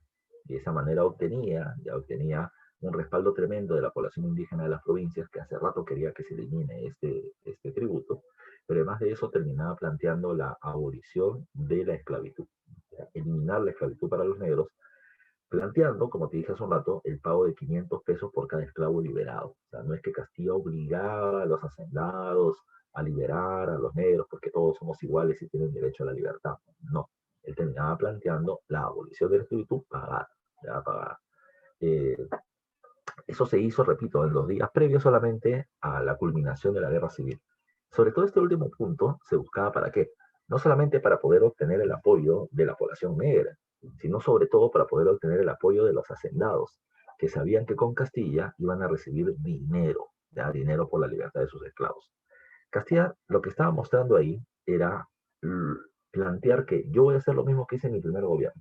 En mi primer gobierno tuve plata por el guano y la repartí. Y en este segundo gobierno voy a hacer lo mismo. Para que los conservadores que estaban con Echenique se pongan del lado de Castilla y logren ganar precisamente la guerra civil. Y así lo logró, y así lo logró. Precisamente hay una caricatura de Willis, el nombre que te mostraba hace un rato, con esta imagen. Ya aparece acá Ramón Castilla con cadenas en la mano, o sea, liberando al pueblo. Y aparece Domingo Elías, representado acá con este hombre con frac y con su sombrero de copa alta, quitándole las cadenas a un esclavo negro y además de eso devolviendo el dinero a un indio que está en la parte derecha. Entonces Castilla parecía como el libertador, ¿ya? Como el libertador. Pero recuerden, ya yo siempre insisto con esto, si bien Castilla lo prometió, ya Castilla no lo podía cumplir. Castilla no es el presidente. ¿Ya? Después de dar golpe de Estado y derrotar a Echenique, Echenique no se le asesina, se le permite que se vaya del país y tiempo después va a regresar a ser ministro. Ramón Castilla, ya cuando llega al gobierno, cuando da el golpe de Estado, no se convierte automáticamente en presidente. Por eso tienes que ver esto. Echenique acaba su gobierno en el 54 con la Revolución Liberal y la Guerra Civil de Castilla, pero Castilla recién pasa a gobernar en el 56. Insisto en lo mismo que su primer gobierno. Dio el golpe de Estado, le da el poder al Congreso, el Congreso lo nombra presidente interino, ¿ya? Y de recién a partir del 56 es electo. ¿Por qué? Porque lo que también se planteó ya era la necesidad de una nueva constitución, ya una nueva constitución. Profesor, ¿esa no era una propuesta de Domingo Elías? Sí, profesor, ¿por qué Domingo Elías no terminó ganando? Ah, porque Ramón Castilla fue muy vivo, muy vivo. Es el político más importante del país de ese periodo, como dije hace un rato. ¿Qué hizo Ramón Castilla? Ramón Castilla, con este pago de dinero por esclavos, hay que tomar en cuenta que el segundo hombre con mayor cantidad de esclavos del país era Domingo Elías. Así que Castilla hizo lo que Castilla sabía hacer, repartir dinero y callar a los opositores. Con eso, Domingo Elías pasaba a ser una persona cercana a Castilla, pero ya no su competencia. Pero la idea de una nueva constitución sí se mantuvo permanente. Así que para el año 56, después de un año y medio de debate, se establece una nueva constitución, que es la constitución de carácter liberal. Y recién con la constitución se pasa a elegir a Castilla como presidente de la República. En esa constitución liberal se legaliza la eliminación del tributo indígena y la abolición de la esclavitud. ¿Ya? Pero además de eso se establecía el Consejo de Ministros, que en teoría iban a ser más autónomos para poder tomar decisiones. Digo en teoría, ¿por qué? Porque en la práctica no pasaba eso. En teoría ellos eran autónomos, pero en la práctica ellos tenían que hacer lo que el gobierno les decía, ¿ya? O lo que el presidente les decía. Ramón Castilla los trataba como secretarios. ¿Ya? En 1860, después de 4 años, en la que Castilla reparte dinero a liberales y conservadores, y Castilla limpia un poco el rostro de los conservadores ante la población, o sea, ya no eran considerados todos como corruptos. Ramón Castilla, ¿qué es lo que va a hacer? Establece una nueva constitución, la cual se le conoce con el nombre de la Constitución Moderada. Se le llama moderada, ya se le llama moderada, ¿por qué? Porque esta va a beneficiar tanto a los liberales como a los conservadores. Y es la constitución de mayor tiempo de vigencia en la historia de la República Peruana, hasta el año 1920. Todas las constituciones han durado no mucho tiempo. ¿Ya? Por ejemplo, la constitución del año, la siguiente es la de 1920, de Leguía, que duró hasta el 33. La del 33 ya duró hasta el 79, o sea, duró 46 años. ¿Ya? La del 79 duró solamente 14 hasta el 93 con Fujimori. Y la del 93 va aproximadamente 28 años, ya hasta el momento. Pero ya varios candidatos están hablando de una nueva constitución. Castillo, por ejemplo, dice una asamblea constituyente para hacer una nueva constitución. Cambiamos la regla del juego permanentemente, es una de las características del país. Y siempre ha habido oposición a ese cambio constitucional, pero por lo general se ha hecho en varias oportunidades. ¿Qué más? ¿Ya? ¿Qué más? Hay otra caricatura que quiero que veas acá, y esta otra caricatura hace referencia al segundo gobierno de Castilla, que es lo que vamos a ver ahorita. ¿Qué otros eventos importantes se van a terminar teniendo con Castilla? ¿Ya? En su segundo gobierno, el otro evento importantísimo ya se produjo en 1859. ¿Qué pasó en 1859?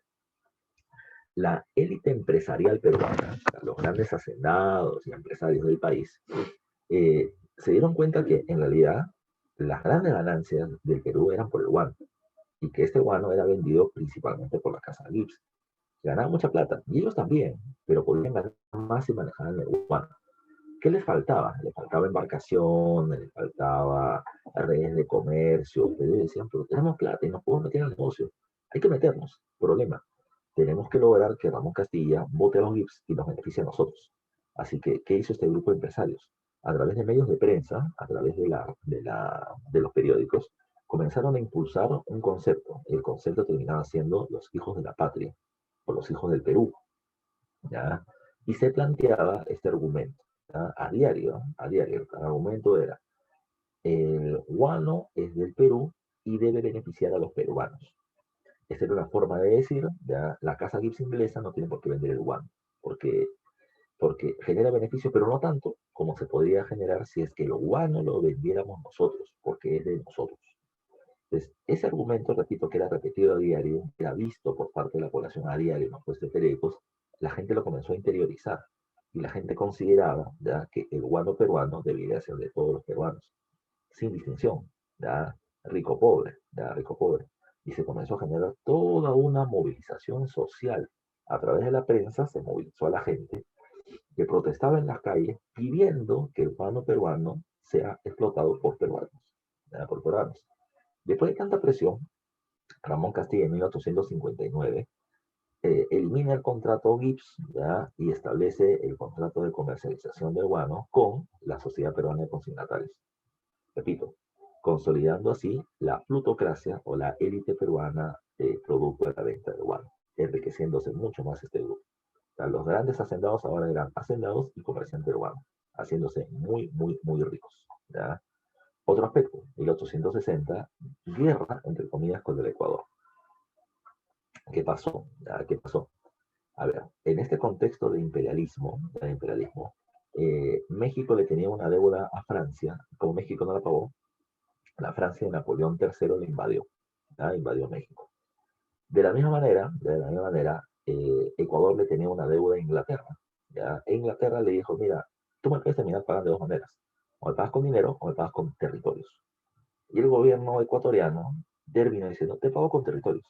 Y le cedió Ecuador a Inglaterra territorios del Perú, de Ecuador y del norte del territorio peruano que ellos consideraban que eran suyos.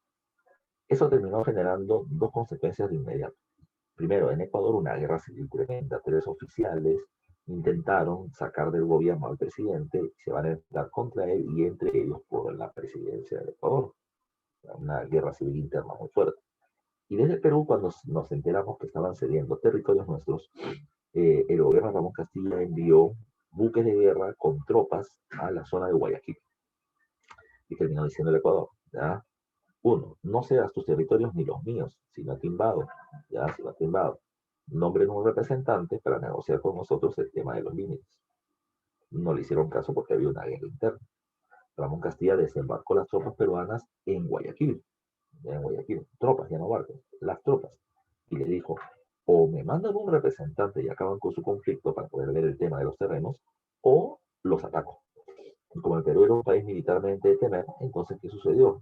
Se resolvió rápidamente la guerra interna, ya inmediatamente se resolvió la guerra interna y se terminó negociando con el Perú, ya a través de Flores, Miguel o Manuel Flores, como representante ecuatoriano, un acuerdo con nosotros. Eso terminó siendo el llamado Tratado de Mapasinque. ¿Ya? El Tratado de Mapasinque que se estableció. Uno, que el Perú apoyaría a Flores en la guerra en el Ecuador. Le daríamos dinero y armamento para que él se imponga, y una vez que se imponga, no se da territorio ni peruanos ni ecuatorianos a Inglaterra. Si su problema con Inglaterra era un problema de dinero, un problema de deuda, el Perú le daría un préstamo a Ecuador. Más, le regalaría dinero al Ecuador para que termine amortiguando la deuda y no termine entregando territorios. Entonces, el Tratado de Mapasínguez, yo nunca lo he entendido. El Perú tuvo la oportunidad de, ante un Ecuador dividido, invadirlo, quitarle territorios, teníamos la fuerza para hacerlo, ellos estaban débiles, ya, pero por el contrario, no solamente no lo hicimos, sino que amenazamos con invadir, ingresamos a su territorio y encima le regalamos dinero y armas para que solucione su problema. Bueno, lo que pasa es que muchos de estos militares también tenían una idea bolivariana, ¿verdad? Esa idea de integración de los países, de la región, del apoyo mutuo. El Perú había sido la sede del Congreso Panamericano en el primer gobierno de Castillo. Así que tenía esta idea de apoyo a toda la región, pero fue un gasto, el Perú pudo haber aprovechado el momento en expandirse. Si hablamos de gastos tontos, habrá que ver otras cosas más. El Perú, ya, y sobre todo Lima, va a terminar teniendo una gran cantidad de gastos públicos con obras públicas gigantes. ¿Ya? La construcción del mercado central, ¿ya? La construcción del ferrocarril Lima Chorrillos.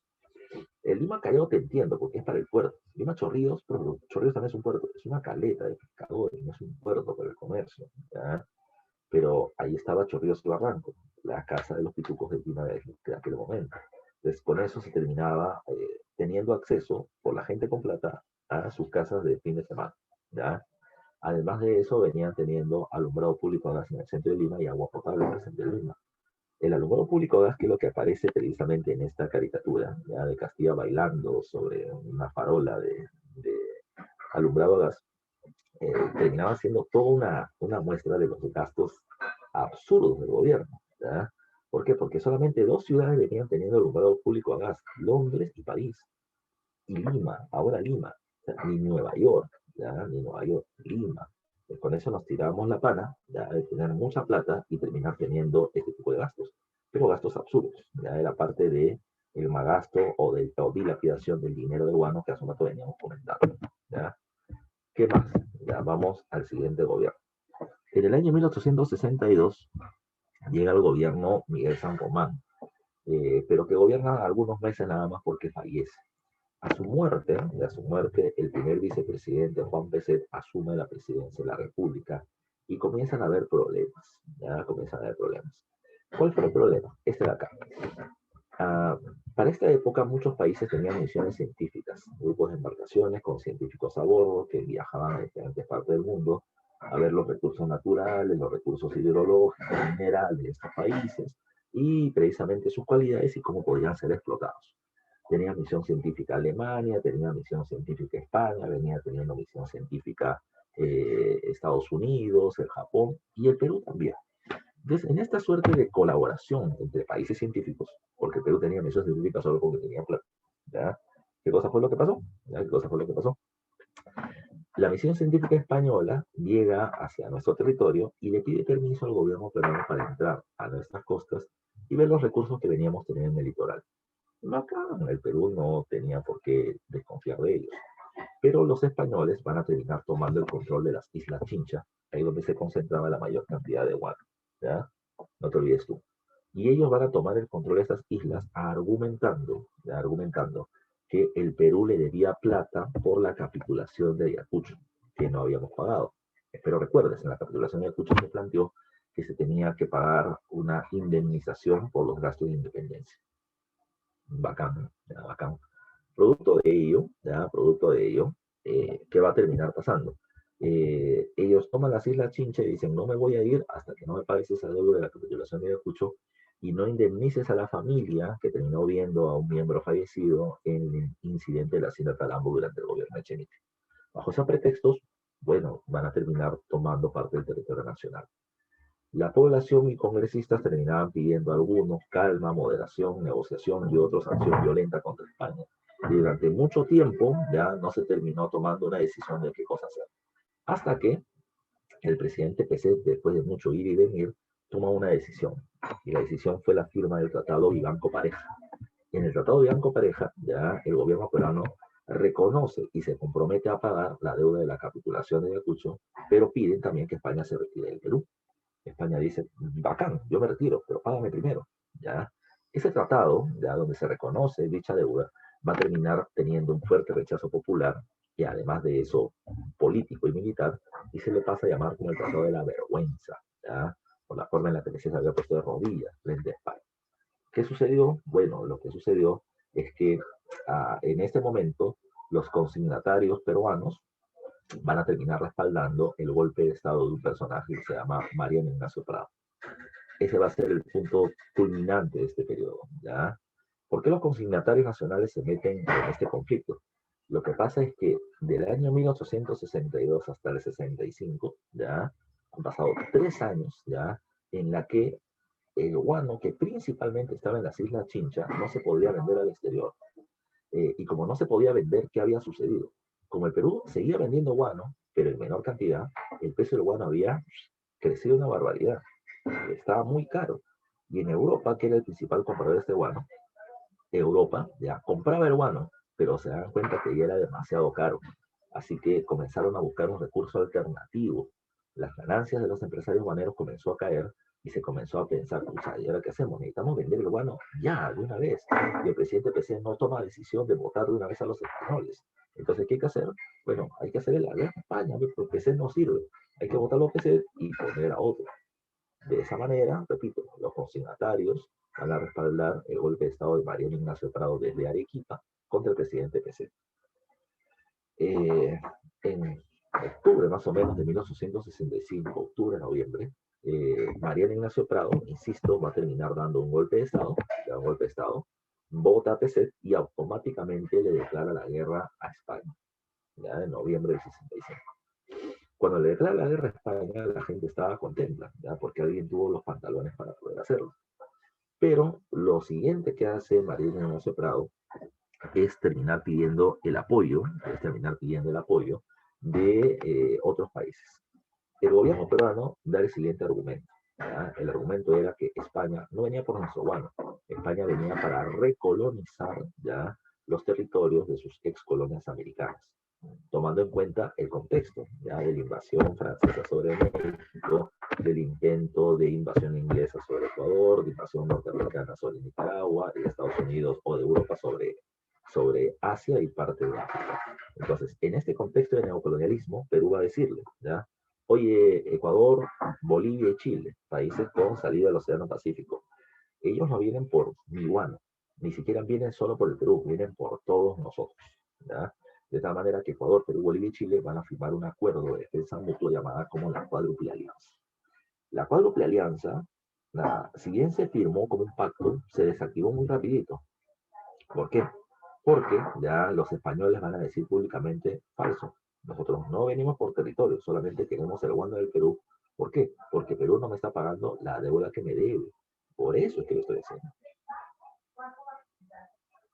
¿Qué más hay que tomar en consideración? ¿Ya? ¿Qué más hay que tomar en consideración? El otro aspecto a tomar en cuenta con respecto a este periodo, ¿ya?, es que con esa medida Ecuador, Bolivia y Chile ya no querían apoyarnos más. Pero Perú logró convencer a Chile de meterse en la guerra. ¿Cómo lo hizo? Ya, a mí siempre me encanta dar a conocer este aspecto. El Perú le dijo a Chile, uy, Chile, mala suerte, compadre.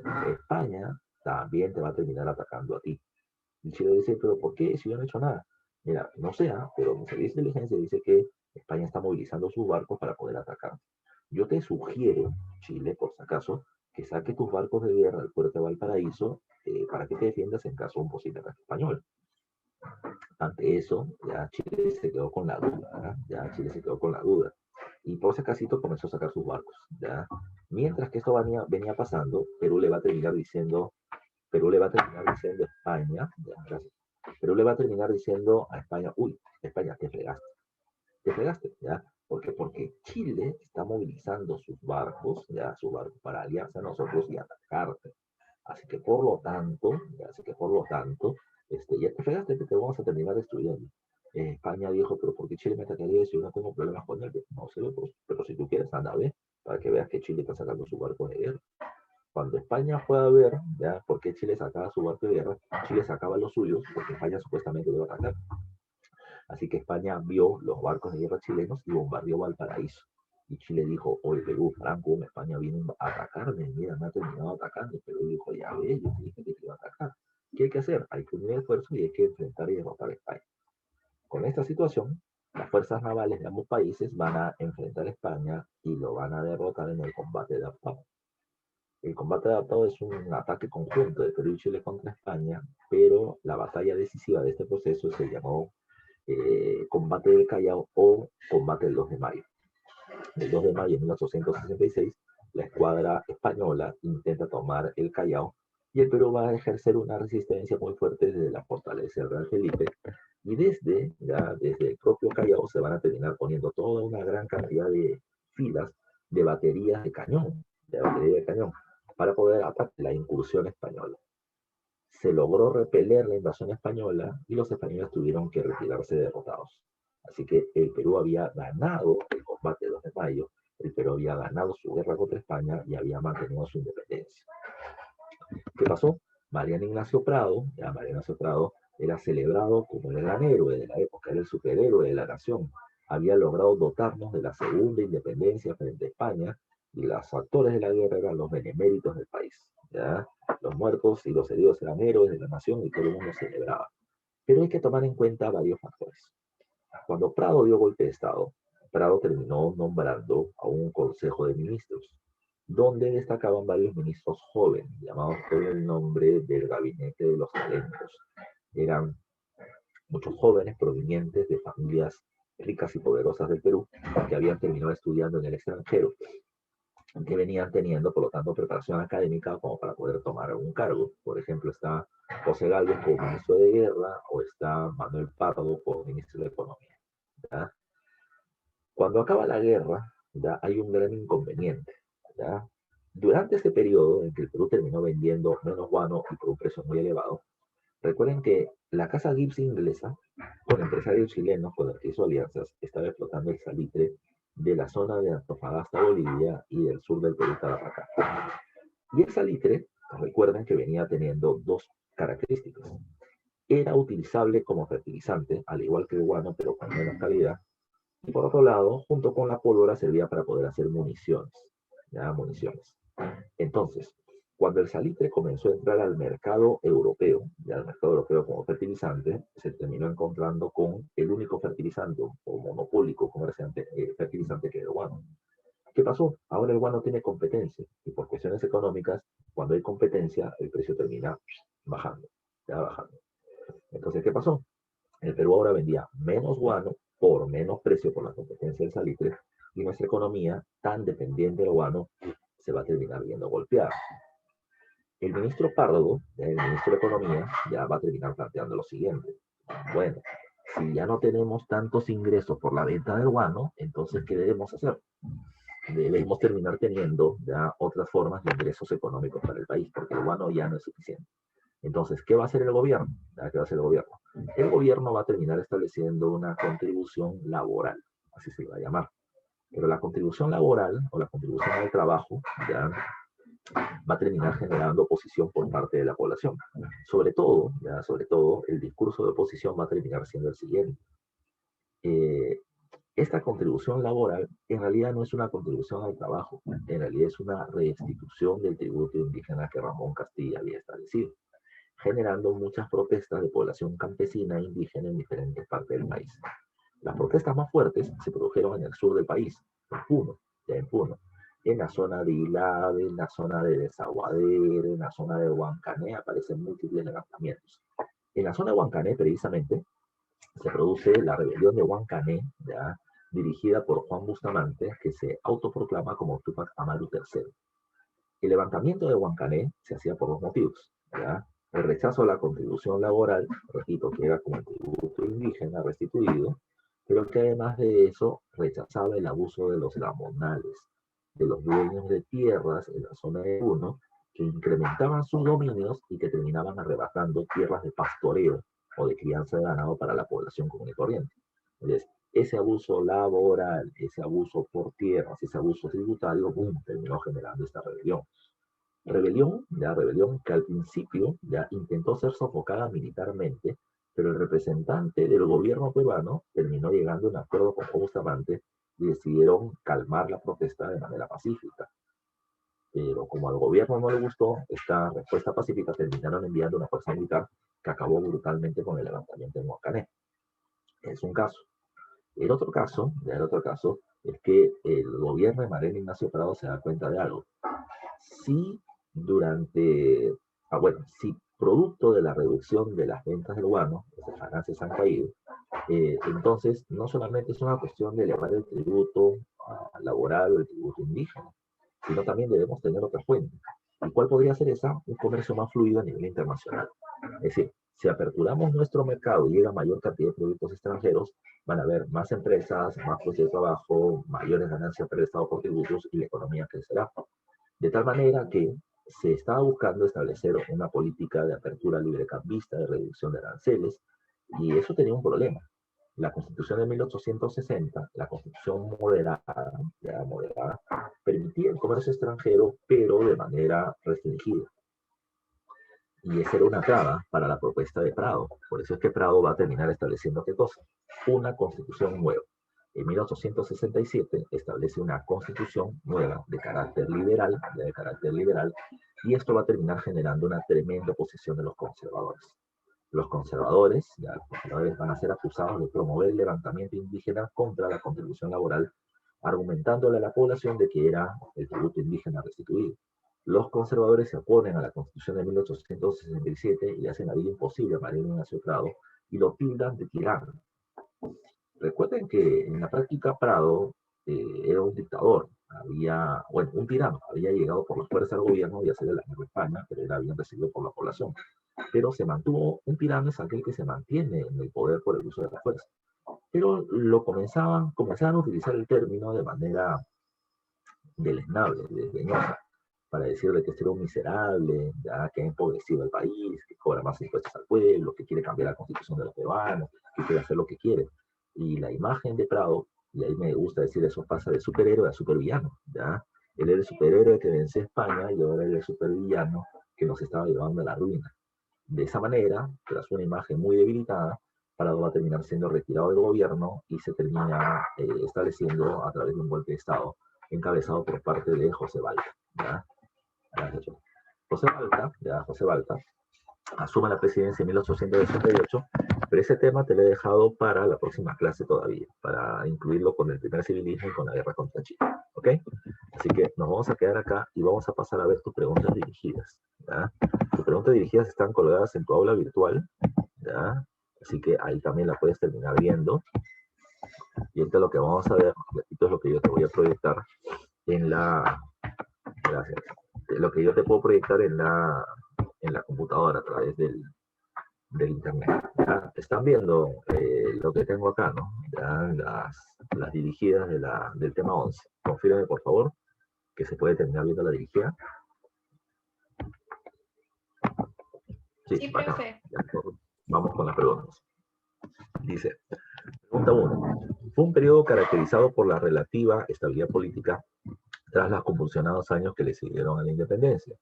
Los enormes ingresos obtenidos por el Estado permitieron la expansión de la burocracia, la modernización de Lima, la eliminación del tributo y la esclavitud, así como el surgimiento de la plutocracia limeña.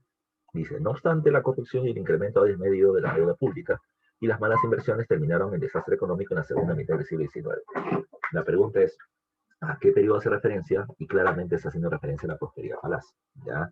Así que en esta primera pregunta la clave termina siendo la A de avión, como me están marcando en el chat por interno, ¿ya? 1A sin duda alguna. Pregunta 2, dice, a continuación se presenta La siguiente caricatura referida a los principales sucesos que dejó el gobierno de Echenique, ¿ya? Como qué mamada, ¿ya? De Willis, ¿ya? Dice, una sátira de su gobierno. Por ello se produjo la revolución liberal que tuvo como causa principal. ¿Cuál fue la causa principal para que se produzca la guerra civil o la revolución liberal encabezada por parte de Ramón Castilla?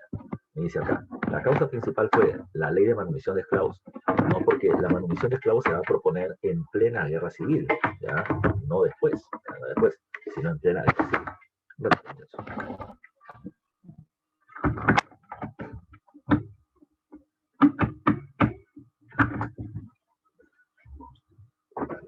Ya. Entonces, no es la A. Dice, el gran despilfarro fiscal viene por ahí, ¿no? Porque se está gastando de más por el tema del pago de la deuda, ¿ya? Así que esa podría ser una buena respuesta. La C me dice, el pago de la deuda externa, no, el problema no era pagarla, el problema es que estaba pagando de extra y la deuda interna. O la ley de la consolidación, el problema no era la ley de la consolidación, el problema era el malgasto del dinero de la ley de la consolidación. Por lo tanto, la mejor clave, como me están poniendo por interno, termina siendo la clave B de vecino, ¿ya? 2B de beso.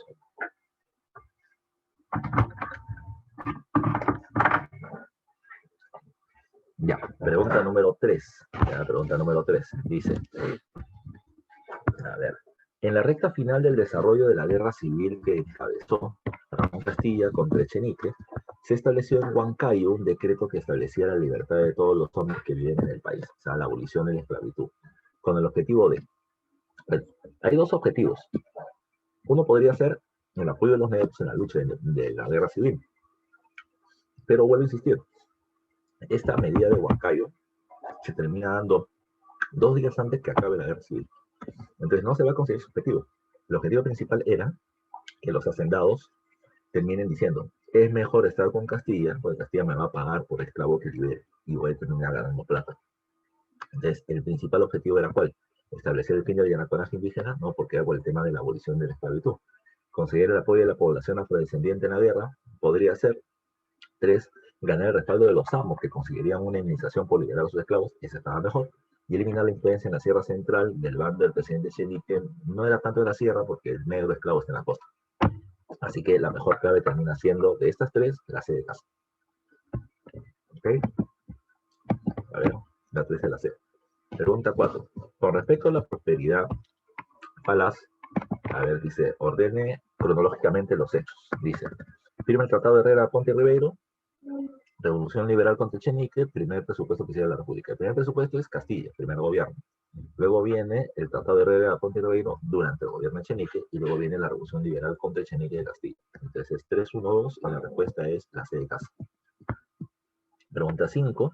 Durante la década del 60, el presidente que enfrentó la invasión española sobre el territorio peruano y acordó el pago de una indemnización por ellos exigida por la firma de capitulación de Ayacucho fue PZ, el Tratado de la Vergüenza, el Tratado Bianco Pareja.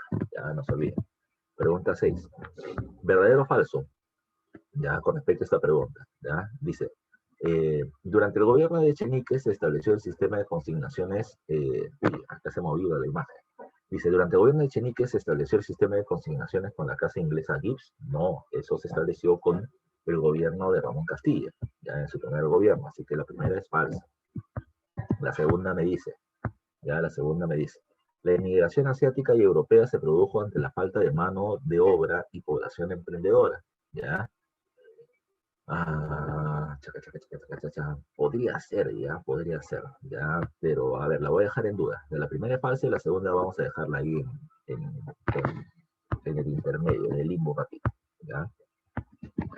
Así que, alternativa 3, alternativa 3, me dice, la guerra contra la Gran Colombia y el comercio. Ya, la pregunta es, ¿qué se desarrolla durante la prosperidad falaz? ¿No? Ya, así es la pregunta. ¿Ya? Sobre la prosperidad falaz. Entonces, la una es falsa porque se desarrolla en el gobierno de Castilla. La segunda, ¿ya? O la tercera es falsa porque se desarrolla, ¿ya? Porque se desarrolla la guerra contra la Gran Colombia y el gobierno de Girón en el gobierno de la Mar, en el periodo de caudillismo militar. La cuarta, ya, es falsa porque la constitución conservadora del 39 se hace en el segundo gobierno de Gamarra, ya, lo cual no es parte de la prosperidad falaz. Así que con eso tenemos clave. Falso, no sabemos, falso, falso. Entonces la segunda me queda también como falsa. ¿Por qué? Porque la inmigración asiática y europea, ya, no se produce por la falta de mano de obra y población emprendedora, sino porque hay un concepto racista muy fuerte por parte de la élite que considera lo siguiente: no es que falte mano de obra, ¿ya? Sino que en lugar de terminar pagándole al negro, ¿ya? O al indio un salario digno, se prefiere traer gente que sea utilizado como semesclavos, ¿ya? Y en el caso de la población europea, repito, no llegan los grandes ingenieros y a gente que, por ejemplo, construyó en Europa vías de ferrocarril, que tienen un conocimiento técnico específico, pero se podría mejorar esto con una mejor educación tecnológica en el país.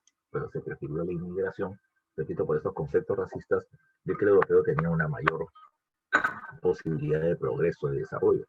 Entonces, esto terminó siendo uno de los grandes puntos por el cual se trae. Todas las alternativas son falsas. 7. Dice, de la siguiente imagen era la que se movió acá arriba, ¿ya? Esta imagen, mira tú, termina siendo la zona cedida a Brasil. En 1851, es decir, durante el gobierno de Echenique, con el Tratado de Herrera da Ponte y Ribeiro, ¿ya? Ahora, la pregunta es, de la siguiente imagen señale solo las afirmaciones correctas, ¿ya? Si no me falla la medida, ya las correctas. Dice, esta imagen muestra la entrega de territorios a favor de Brasil durante el gobierno de Castilla, no, durante el gobierno de Echenique. 2. ¿Corresponde la firma del Tratado de Herrera, de Ponte y Ribeiro, donde Perú cedía territorios amazónicos a Brasil? Verdadero. Es la 2, es verdadera.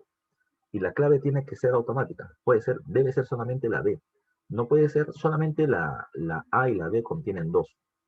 Pero la A me dice 1 y 2 y no se firma en el gobierno de Castilla. La 3 me dice, se buscó frenar el expansionismo de los bandeirantes brasileños, que son los colonizadores que están ocupando territorios. También se da territorio para que no sigan avanzando. Y así que tenemos 2 y 3. Dice, la 4, con la firma de este acuerdo, Brasil obtuvo acceso al Océano Pacífico. No, para nada. Ya no tiene nada que ver. Así que, por lo tanto, la clave es la D. Pregunta número 8. Ordene cronológicamente los siguientes acontecimientos históricos ya acaecidos o sucedidos durante la era peruana y marque su secuencia, cronología. Dice, control del comercio aduanero por los consignatarios peruanos. Control del comercio aduanero por los consignatarios peruanos, ¿ya? Recuerden, ya, que eso se va a firmar en 1859, segundo gobierno de Castilla.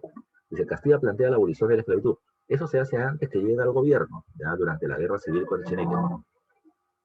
A ver, 2 y 1, ya, en ese orden es 2 y 1. Firma del contrato Quirós, ya, firma del contrato Quirós. Eso se firma en el segundo gobierno de Gamarra, ya, mucho antes de la portabilidad falaz. Entonces es 3, 2, 1, ya. Dice, se promueve la constitución de tendencia liberal. Es la del 56, del segundo gobierno de Castilla. Eso se hace apenas llega al gobierno. Entonces es 3, 2, 4, 1, ¿ya? Se establece el primer ferrocarril de Sudamérica. Ese es el primer gobierno de Castilla. Entonces es 3, 5, ¿ya? 3, 5, 2, 4, 1, ¿ya? 3, 5, 2, 4, 1. La clave termina siendo la de B, ¿ya? En la 8 la clave es la de B, ¿ya? Muy bien, Angela.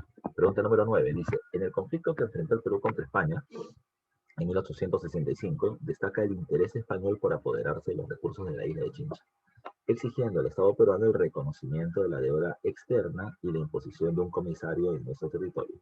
No obstante, el Perú recibió el apoyo de Chile, Ecuador y Bolivia, formando la Cuádruple Alianza.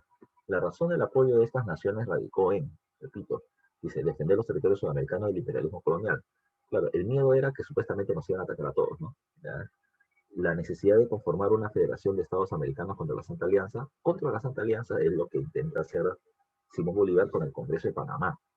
Dice, la integración de Sudamérica a la doctrina Monroe propuesta por Estados Unidos. ¿Ya? No, Sudamérica no se incluye en ese periodo a este proceso, ¿ya? Por si acaso. O sea, no hay una alianza militar con Estados Unidos. El interés de esta nación es por restaurar la Confederación de los Andes, tampoco. La mejor clave es la A, defenderse de una posible expansión imperialista colonial española. ¿Ya? 9A. 10. Relaciona correctamente gobierno con los hechos de su periodo. Invasión de la expedición científica española. ¿Ya?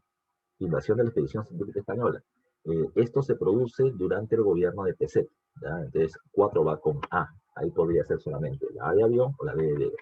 Contrato Gibbs, primer gobierno de Castilla. ¿Ya? 1 con B. ¿Ya? 1 con B está acá, en la D de dedo. Vamos a confirmar. cambie la moneda al sol de oro. Eso se hace en el corto gobierno de San Román, ¿ya? 3 con C, ¿ya? 3 con C. Y la que queda Inmigración Europea de la Selva con Echenique, 2 con dedo, ¿ya? ¿Dónde está? Entonces, 1 besito, 2 dedos, ya 2 dedos, 3 cabeza y 4 A. Entonces la clave termina siendo la de avión. ¿Ya? La de avión. Ya, muy bien, vamos. Las 5 últimas. 11. Ramón Castilla fue el político más influyente del Perú a inicios del periodo de la posteridad falaz. Al llegar al gobierno por primera vez encontró un país desangrado por permanentes intentos de golpe de Estado y guerras civiles y calmó tales ánimos mediante el reparto de los recursos y los cargos de gobierno, ya la Pax Andina. Entonces, eso está en la B, ya en la B de eso. Reparto de cargos políticos y recursos provenientes de Guardia. 12. Los llamados debates doctrinarios o debates políticos nacionales se desarrollaron para dar lineamientos acerca del desarrollo político-social del país en diferentes épocas. En el tercer debate político nacional, el principal tema de discusión fue, recuerden que el tercer debate es el debate de Castilla sobre principalmente el voto o no de los analfabetos, ¿ya? Entonces, la clave termina siendo la de dedo, el derecho de los analfabetos al ejercicio del sufragio, ¿ya? 12 de dedo. 13. Durante el gobierno de Echenique se hizo un destape periodístico que afectó a las altas autoridades del gobierno de turno por la malversación de los ingresos generados por la venta del guano. Ello generó en la opinión pública. Recuerden,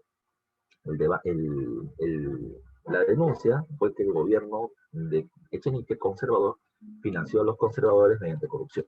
¿Ya? ¿De qué generó en la opinión pública? Que los conservadores eran unos desgraciados y que hay que sacar a Echenique del poder. ¿Ya? Entonces, ¿qué generó en la opinión pública? El rechazo a la continuidad de los conservadores en el gobierno.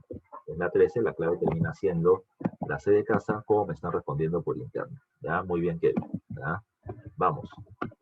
14. El gobierno de Ramón Castilla se vio favorecido por el crecimiento de las exportaciones al mercado internacional, sobre todo el guano, lo cual le permitió impulsar redes de poder con sectores militares y civiles para darle estabilidad institucional al Estado peruano, repartiendo recursos y cargos y demás. De esta manera se fueron constituyendo nuevos grupos de poder económicos y social internos. Lo anterior queda evidenciado con dice, la entrega de venta del guano, ¿ya? La entrega de venta del guano a la compañía de consignatarios nacionales. Claro, ese es en su segundo gobierno, ¿no? Y al entregarle esto, pues hace un mayor pacto con ambos grupos, porque ya está repartiendo directamente el control del negocio del guano. Ya no solamente reparte el dinero, sino que les entrega el comercio del guano a estos grupos, haciéndose un pacto político mayor, ¿ya? La BNI dice, la firma de los contratos por consignación con casas comerciales extranjeras y inglesas. Pero la pregunta está hablando de, dice, crecen las exportaciones, lo cual permite establecer redes de poder con sectores militares y civiles del país para darle más poder al Estado, ¿ya? Pues tienen que ser al interior. Si yo le doy el negocio del guano a los extranjeros, ¿cómo logro tener un mayor apoyo en el interior? Lo primero es más correcto. La estatización de los recursos naturales entregados a los empresarios de la costa. No se estatiza, ya eran del Estado del guano. Así que Castilla no lo hace recientemente, ¿ya? La DENE dice construcción de obras de infraestructura ferrocarrilera realizada por firmas nacionales. No, siempre lo van a terminar produciendo extranjeros, pero no es que porque construyo más ferrocarriles tuve más apoyo de los grupos poderosos del país. No va por ahí, fue por el negocio del guano, así que mejor clave es la A. Y la última pregunta me dice, culminada la guerra contra España, el presidente Pablo Prado logró una imagen de gran héroe nacional por haber otorgado la segunda independencia. Pero tras ello, las críticas a su gobierno fueron muy fuertes, siendo tildado de tirano por los congresistas del bando conservador y enfrentando protestas sociales como la de Bustamante, la de Juan Bustamante y Juan Camilo III. Y esto se produce, ¿por qué? Dice, ¿por qué se produce sobre todo su último, ¿no? La rebelión de Juan Bustamante. Y me dice, A, los abusos cometidos sobre las poblaciones indígenas, B, la protección de tierras a las que eran sujetos, C, rechazo a la Constitución del 67 y D, la caída del precio de la lana en los mercados europeos. ¿Ya? La respuesta ante esto, a ver, vamos a leer una pregunta. La crítica a su gobierno fue fuerte siendo tildado por los congresistas, de tirano por los congresistas conservadores y enfrentando las protestas sociales. La mejor clave acá termina siendo la expropiación de tierras. Lo que genera el malestar de la gente es que los grandes gamonales le estén quitando tierras precisamente a los pastores y por eso es que la gente se pone brava. La mejor clave es la B de besito. Bueno, muchachos, acabamos con la clase de hoy. La siguiente semana vamos a estar un poquito más acelerados. Creo que he puesto temas que van desde el gobierno de Balta hasta la reconstrucción nacional, si no me falla la memoria. Así que son muchos temas que tenemos que ver, así que vengan repasando. Nos vemos la siguiente semana. Cuídense, muchachos.